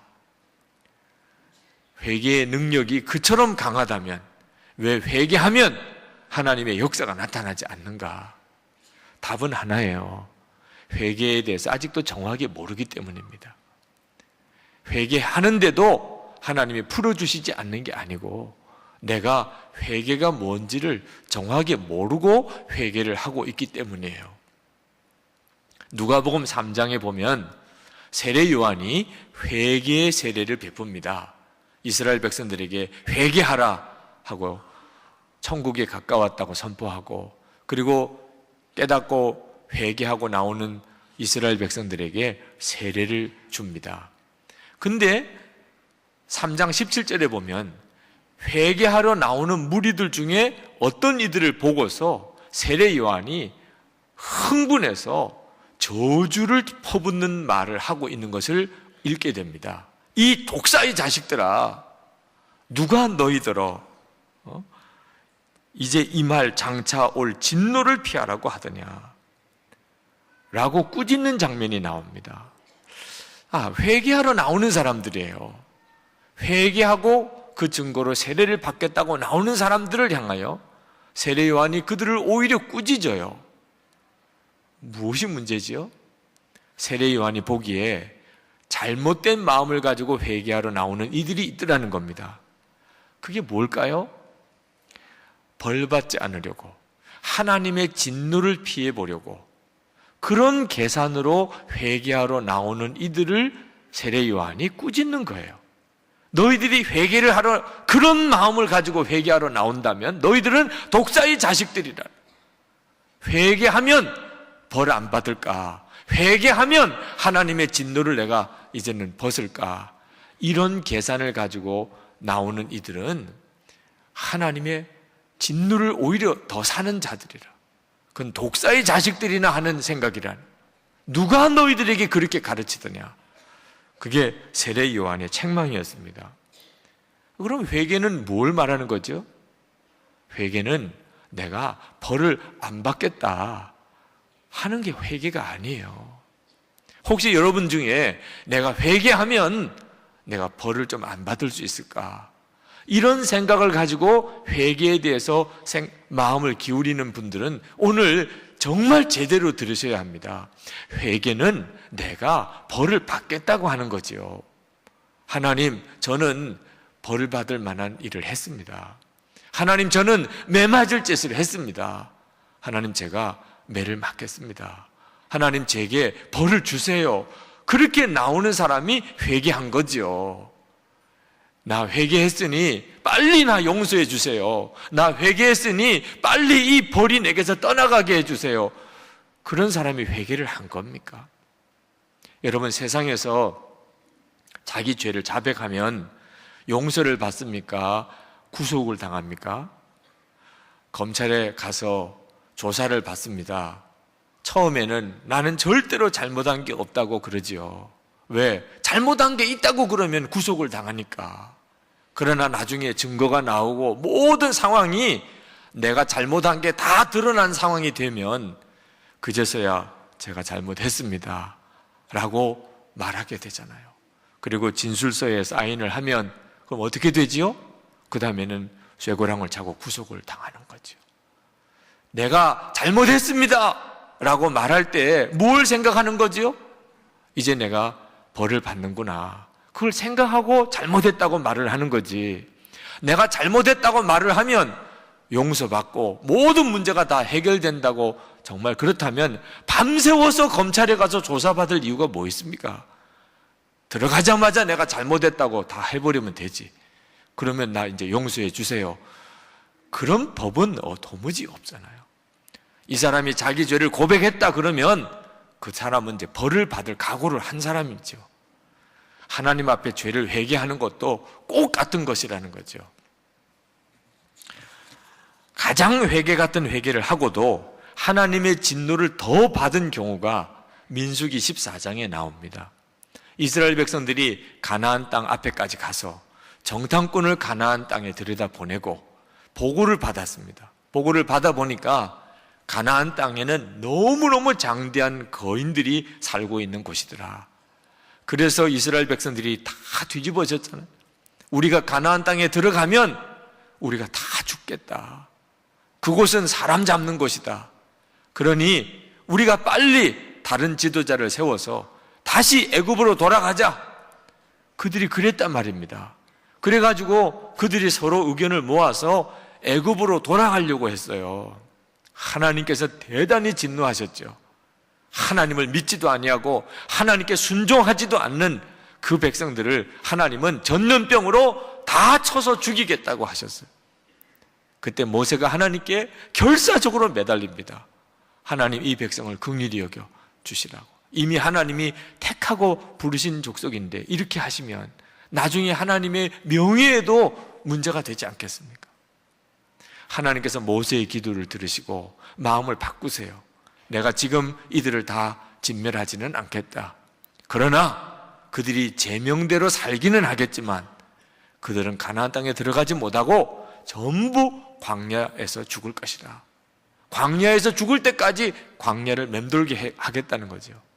그리고 이제는 그들을 이끌고 광야로 가라고 하는 겁니다. 모세가 이스라엘 백성들에게 그 이야기를 했어요. 너희들이 이제 하나님 앞에서 하나님의 진노를 샀는데 너희들은 광야에서 다 죽을 것이다. 너희들의 자녀들만 가나안 땅에 들어가게 될 것이다. 자, 이 이야기를 듣고 난 다음에 이스라엘 백성들이 심각해졌습니다. 큰일 난 거지요. 사태가 아주 대단히 위태로워진 것을 알았어요. 그들은 밤새도록 그 문제를 가지고 의논했습니다. 어떻게 하면 좋을까? 그들이 마음을 바꾸었어요. 그리고 그 다음날 아침 일찍 그들은 가나안 땅을 향하여 돌진을 했습니다. 모세를 향하여 산의 꼭대기에 올라가서 모세에게 먼저 말한 것도 아니고 자기들끼리 벌써 가나안 땅을 향하여 가서 동산 하나에 올라가서 그들이 모세에게 말을 했습니다. 40절에 보소서, 우리가 여기 있나이다. 우리가 여호와께서 허락하신 곳으로 올라가리니 우리가 범죄하였음이니이다. 회개했지요? 그들이 얼마나 회개했습니까? 그리고 그들은 말만 그런 게 아니고 행동으로 옮겼단 말이에요. 행동으로. 그들은 아침에 일찍 일어나서 가나안 땅을 향하여 나아갔어요. 그리고 벌써 산 하나 올라갔습니다. 그리고 하나님 보세요, 우리가 다 회개했습니다. 하나님, 이제 우리가 가나안 땅에 들어갈 겁니다. 하나님 우리가 범죄했어요. 이보다 더 훌륭한 회개가 어디 있습니까? 그런데 모세를 통해서 하나님은 뭐라고 말씀하십니까? 41절에 보니까 너희가 어찌하여 이제 여호와의 명령을 범하느냐, 이 일이 형통하지 못하리라. 그들의 회개가 오히려 하나님을 더 진노하게 만들었다는 거예요. 결국은 그들은 아말렉과 가나안 사람들에게 다 져서 죽습니다.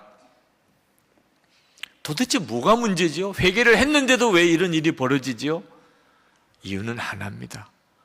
하나님을 거역한 죄가 마음의 애통함이 아니고, 그들이 하나님을 믿지 않고 하나님께 순종하지 않았다는 게 마음의 괴로움이 아니고, 그들이 광야에서 다 죽게 된다는 게 그들에게는 문제였던 거예요. 우리가 다 광야에서 죽을 수는 없잖아. 그렇다면 어떻게 해야 돼? 회개하면 하나님이 용서해 준대잖아. 회개하면 모든 게 다 이제는 다 원점으로 돌아간대잖아. 그렇다면 회개하지 뭐. 우리 회개합니다. 하나님께서 말씀하신 그 진노가 우리에게 임하지 않게 해주세요. 우리 회개했어요. 우리 이렇게 행동으로 옮겼어요. 그게 회개냐 그 말입니다. 벌받지 않으려고 하는 마음이죠. 그게 진짜 죄를 애통함이냐 하는 거예요. 하나님께서는 그런 회개를 받지 않으신다는 거죠. 여러분, 회개를 해도 왜 새 삶의 역사가 일어나지 않나? 그것은 내가 회개를 어떻게 생각하고 있는지를 잘 보아야 하는 겁니다. 진짜 내가 하나님을 믿지 않았고 하나님께 순종하지 않았던 죄에 대한 애통함이 있는가? 죄가 정말 싫어졌는가? 아니면 회개하지 않으면 벌 받는다니까 지금 겪는 이 어려움이 죄로 인하여 하나님의 징계인지 모른다고 생각이 들어서, 그렇다면 회개하면 죄 없이 함도 주고 새 삶도 주신다니까, 그래서 하는 그런 회개라고 한다면 그건 회개가 아니라는 거죠. 분명히 회개하면 하나님 용서하시고 회개하면 우리에게 새 삶을 주시는 말씀은 조금도 틀리는 말씀이 아닙니다. 그러나 문제는 회개가 진짜여야 한다는 거죠. 회개가 진짜여야 비로소 약속도 그대로 이루어지는 것이지, 내 마음속에 있는 회개라는 것이 겨우 어려움 당하지 않았으면 좋겠다, 벌 안 받았으면 좋겠다, 그런 게 회개라고 한다면 이건 회개가 아니라는 거죠. 회개는 오히려 벌을 받겠다고 하는 거죠. 때려달라고 하는 거죠. 내가 잘못했으니 내가 잘못한 벌을 받겠습니다. 그러나 하나님의 사랑을 내가 회복하기 원합니다. 예수님의 십자가를 제가 붙잡습니다. 저는 마땅히 벌을 받아 당연한 자입니다. 하나님이 나에게 어떻게 하시든지 내 생명을 걷어 가신다 하더라도 저는 할 말이 없습니다.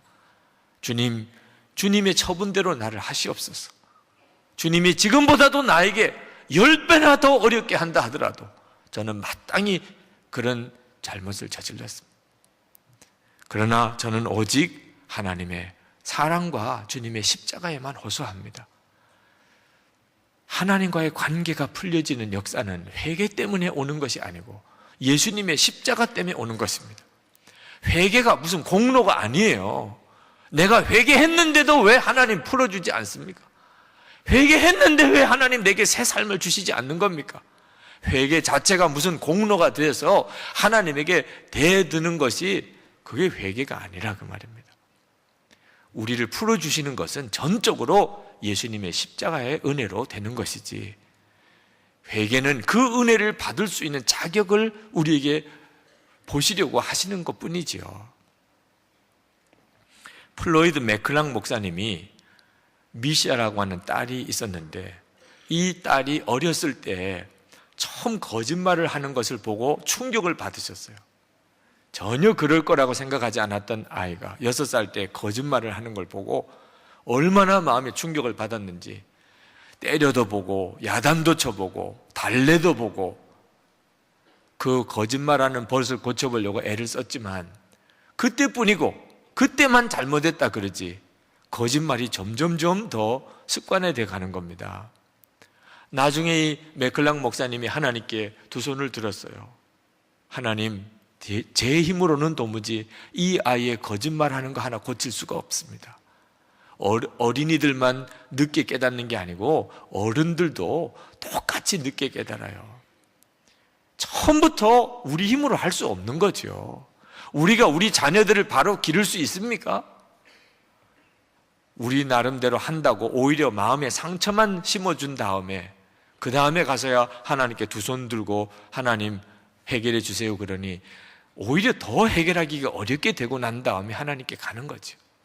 하여튼 맥클락 목사님이 하나님께 완전히 항복했어요. 하나님이 해주세요. 저로서는 도무지 불가능합니다.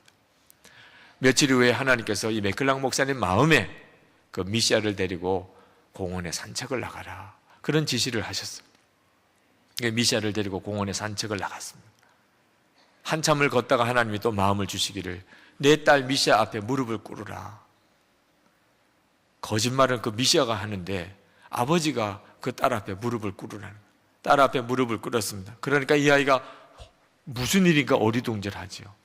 미시아의 손을 잡고 미시아의 눈을 바라보면서 그 맥클락 목사님이 하나님이 주시는 마음으로 이야기를 합니다. 미시아야, 나는, 아빠는 너를 더 이상 믿지 못하겠단다. 그렇게 이야기를 하는데 눈물이 그냥 추르륵 흐르는 거예요. 아버지가 자기 앞에 무릎을 꿇고 눈물을 흘리는 걸 보고는 이 미시아는 더 당황해집니다. 미시아야, 아빠가 자기 딸을 믿지 못하는 것은 그건 아빠에게는 너무나 슬픈 일이야. 우리는 어떻게 하면 좋지?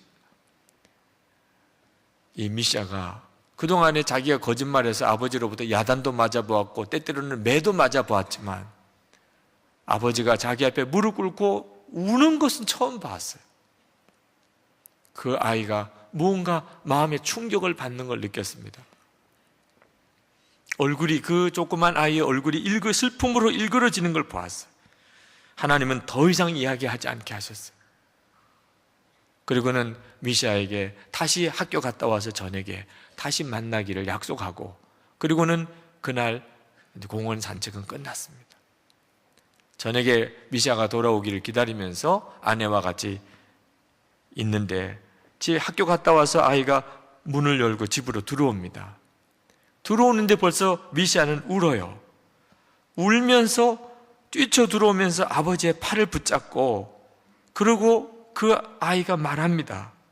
아빠가 다시 나를 믿게 하려면 어떻게 해야 하나요? 그동안에 자기가 거짓말했다고 용서해 달라는 말을 한두 번 한 게 아니었어요. 그렇지만 그 말을 할 때 그 맥클락 목사님은 그 딸 미시아가 진짜 회개했다는 것을 느꼈다고 그랬어요. 이 아이가 이제는 진짜 회개를 했구나. 내가 잘못했다고 말하는 것이 진짜 회개가 아니에요. 진짜 회개는 하나님이 아십니다. 정말 회개했구나. 죄가 너무나 고통스러운 거예요. 안 맞으려고, 매 안 맞으려고 잘못했다고 말하는 것은 아직 회개가 아니에요. 자기가 너무나 아버지의 마음을 아프게 했구나. 그것이 정말 깨달아져서, 그래서 진심으로 자기가 어떻게 하면 좋을지 그렇게 말하는 것이 그게 회개지요. 매 맞는 게 두려운 건 회개가 아니에요. 아버지 하나님의 사랑이 정말 믿어지고, 내가 그 아버지 하나님의 사랑을 아프게 했던 것 때문에 내 마음이 고통스러울 때 그게 진짜 회개죠. 우리가 진정으로 회개한 증거 중에 하나는 우리의 죄를 드러내는 겁니다. 이스라엘 백성들이 우리가 어찌할꼬, 우리가 그리스도를 십자가에 못 박아 죽였다니, 그들은 자기들의 죄를 솔직히 고백했어요. 이것이 가장 두려운 일입니다. 죄를 짓고 난 다음에 내가 그런 죄를 지었다는 것을 모든 사람들 앞에 드러내는 거, 가장 두려운 일이지요. 그러나 하나님은 우리에게 그렇게 하라고 하십니다.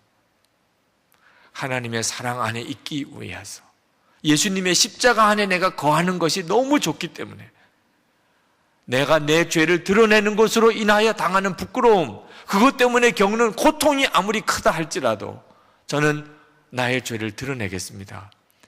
그것이 회개인 것이죠. 누가복음 15장 11절부터 24절에 보면 탕자가 돌아오는 이야기가 나옵니다. 아버지의 재산을 다 허랑망탕하게 탕진하고, 그리고는 거지가 되어 돌아오는 둘째 아들을, 뭐가 좋은 아들이라고 아버지가 잔치를 벌여줍니다. 이 말씀을 잘못 해석하는 분들은 회개하면 하나님 아버지께서 잔치를 벌여주었지 않습니까? 그러니 하나님 나도 회개하니 하나님 내게도 새 옷을 입혀주고 금가락지를 끼워주고 잔치를 벌려주는 그런 축복을 주셔야 되지 않습니까? 하나님 제가 언제까지 회개하는데 하나님 도대체 어디까지 회개를 해야 하나님이 이런 일을 내게 주시겠습니까? 그는 성경을 잘못 읽고 있는 거예요. 이 돌아온 탕자가 잔치 자리에 앉아 있는 게 좋았겠습니까? 괴로웠겠습니까? 결코 좋은 일이 아니에요. 새 옷을 입히고 금가락지를 끼우고 잔치 자리에 앉혀 있어요. 자, 동네 잔치가 벌어졌습니다. 사람들이 무슨 일이야? 도대체 이 집에 무슨 일이 있길래 잔치를 벌이는 거야? 소를 도대체 어떤 일이 있길래 잡는 거야? 혼인이 있어? 무슨 회갑이야? 그런데 사람들끼리 옆에 수군수군 거리면서 무슨 말을 할까요? 이 집에 둘째 아들이 있었잖아. 그 재산 다 팔아먹고 아버지에게 말할 수 없는 불효자 그 탕자가 있잖아. 그 탕자가 거지가 되어서 해골같이 돼가지고 돌아왔대. 그런데 이 집의 아버지가 그 아들 돌아왔다고 지금 잔치를 하는 거래. 저기 앉아있는 저 친구가 바로 그 탕자야. 둘째 아들이야. 그 소리를 그 자리에 앉아서 다 듣는 거죠. 여기서도 그 이야기하고 저기서도 그러고 손가락질 하면서 흘끈흘끈 쳐다보면서 자기를 바라보는 그 동네 사람들 앞에 앉아있는 게 그게 기쁨이에요? 고통이지. 차라리 너 뒷방 가서 있어라. 동네 사람 만나지 마라. 차라리 그러는 게 마음 편안하지. 동네 어른들 중에는 또 가까이 다가와서 얼굴 한번 보자. 멀리서 보니까 그 아들 아닌 것 같은데 그랬다가 가까이 와서 맞기는 맞네. 해골같이 바뀌었지만 맞아. 그때 어릴 때 모습이 나타나네. 이러고 있다면 그 잔치 자리가 바늘방석이죠. 죄는 이렇게 드러나는 거죠. 회개가 드러나는 거예요. 모든 사람들한테. 최근에 제가 쓴 책 때문에 저는 하루아침에 유명한 사람이 되었어요. 만나는 사람들마다 책을 보고 은혜를 받았다. 아유, 그 책을 쓰신 목사님이신가요? 그 책 참 많이 팔립니다. 이런 이야기들 들어요. 어떤 분들은 아주 한턱 내려는 거야, 한턱 내려는 거야. 그러나 제 심정은 정말 그 잔치 자리에 앉아있는 탕자 같은 심정입니다. 여러분도 그 책을 읽어보셨으면 알겠지만 그냥 그 책 속에는 제 부끄러운 이야기를 다 실게 했어요. 그러니 그 책을 보는 사람들마다 유기성 목사가 도대체 어떤 사람이었느냐 아주 구체적으로 속속들이 다 압니다. 부흥회를 와달라 요청을 하는 분들이 많습니다.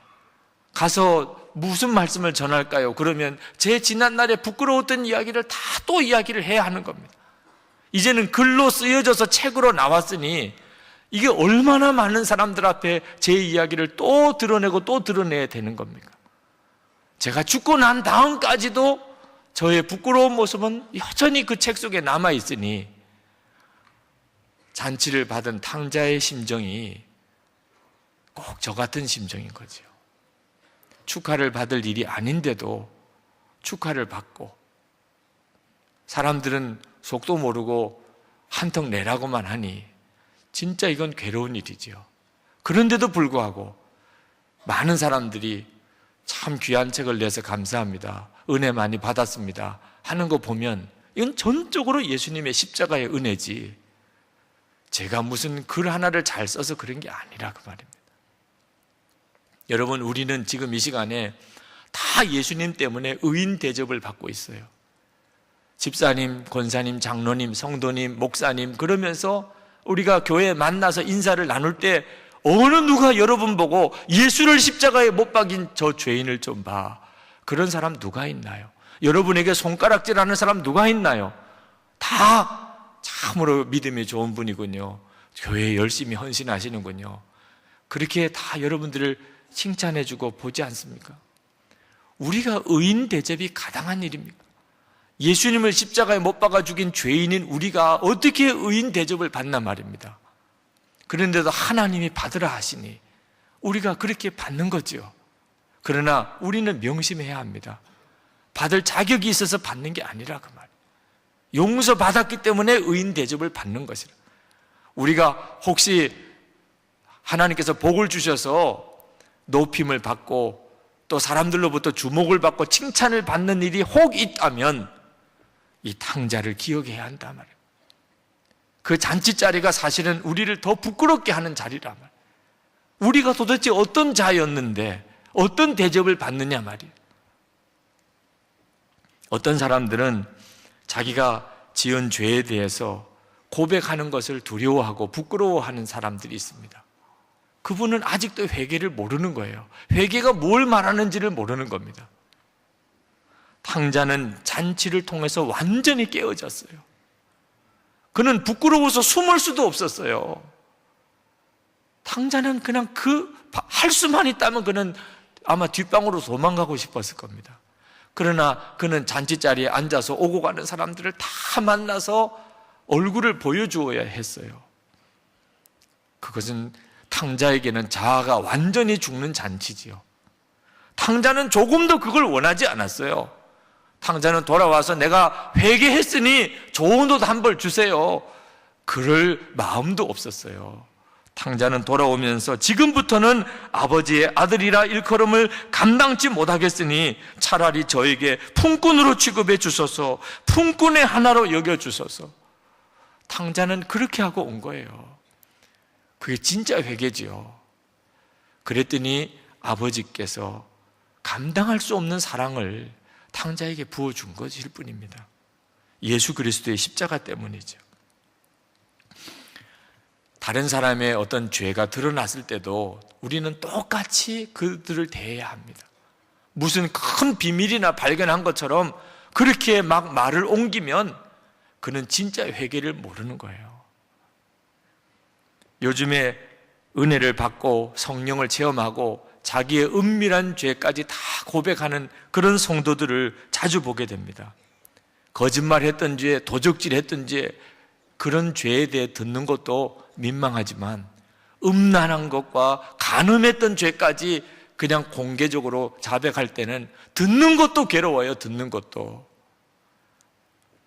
어떤 분들은 이것을 어떻게 받아들여야 될지 당황해하는 것을 봅니다. 그러나 여러분 꼭 명심해야 돼요. 아직까지 진짜 죄는 나온 게 아니에요. 거짓말하고 도적질하고 음란하고 간음했던 죄도 이건 참 상상할 수 없는 죄이지만 그래도 그런 죄는요, 죄라고 깨닫기는 해요. 자기 마음의 양심에 내가 그런 잘못을 저질렀다, 그건 느끼기는 하단 말이에요. 진짜 죄가 뭔지 아십니까? 자기의예요. 자기의. 다른 사람을 판단하고 정죄하는 자기의. 이게 진짜 무서운 죄인데 그건 죄라고 느끼지도 못해요. 그게 죄라고 깨닫지도 못하니까 그게 무서운 죄지요. 가정이 왜 깨지고 교회가 왜 분열이 됩니까? 자기의 때문입니다. 사사기 21장 25절에 자기 소견에 옳은 대로 행하는 것이 죄라고 성경은 말하고 있어요. 내 생각에 옳다고 생각하면 하나님도 어떻게 생각을 바꿀 수가 없어. 그래서 결국은 결과가 뭡니까? 서로 판단하고 정죄하고 서로 소문내고 그리고 서로 갈라지고 싸우고, 이게 진짜 무서운 죄지요. 사사기 6장에 보면 이사야가 환상 중에 하나님을 만나고 그리고는 그는 자기 죄를 깨닫고 뒤집어집니다. 그전에는 그는 나라가 문제고 지도자들이 문제고 이스라엘 백성들이 문제였다고만 생각했어요. 하나님이 나라 어떻게 하면 좋습니까? 그런데 하나님을 만나고 난 다음에 입술이 부정한 자 중에 내가 하나님을 배웠구나. 정작 문제는 자기 자신이었다는 걸 알았어요. 아무것도 알지 못하고 함부로 말했던 자기의 죄가 얼마나 큰지 비로소 그가 그때 깨달은 거예요. 우리가 정말 은혜를 받았고 하나님을 알았다면, 그렇다면 내 속에는 진짜 죄가 다 터져나오게 되어 있습니다. 그런데 이렇게 죄를 터뜨려 내놓는 것이 우리를 자유케 하는 거예요. 미국의 대통령이었던 클린턴 씨는 전 세계 사람들을 향하여 자기 부끄러운 죄를 고백했던 사람입니다. 그건 그에게는 죽음이었을 거예요. 그가 자기 죄를 감추려고 했었어요. 인턴이었던 르윈스키와의 그가 부적합한 관계를 맺고 그걸 감추려고 연방 대배심에서 위증도 했고 공무집행 방해를 하면서 어떻든지 그 사실이 드러나지 않게 하려고 했어요. 그게 드러난 바람에 그는 탄핵을 당합니다. 하원에서 그는 탄핵을 당해요. 그 다음에는 모든 게 다 명명백백하게 다 드러났습니다. 그가 4,500명 되는 목사님들 앞에서 고백했어요. 나는 언제나 내가 한 함을 용서하는 사람이라고 생각했었는데 지금은 내가 전 세계 앞에서 용서를 구해야만 한다는 것을 깨달았습니다. 하원이 나를 탄핵했습니다. 처음에는 괴로웠습니다만 오히려 그 탄핵으로 인하여 그분들에게 감사를 드립니다. 내가 철저히 무너지지 않았다면 나는 내 행동에 대해 100% 진지하게 반응하지 못했을 겁니다. 숨길 것이 아무것도 없이 아무것도 남지 않았을 바로 그때에서야 내가 무엇을 해야 하는지를 깨닫고 자유로워졌습니다.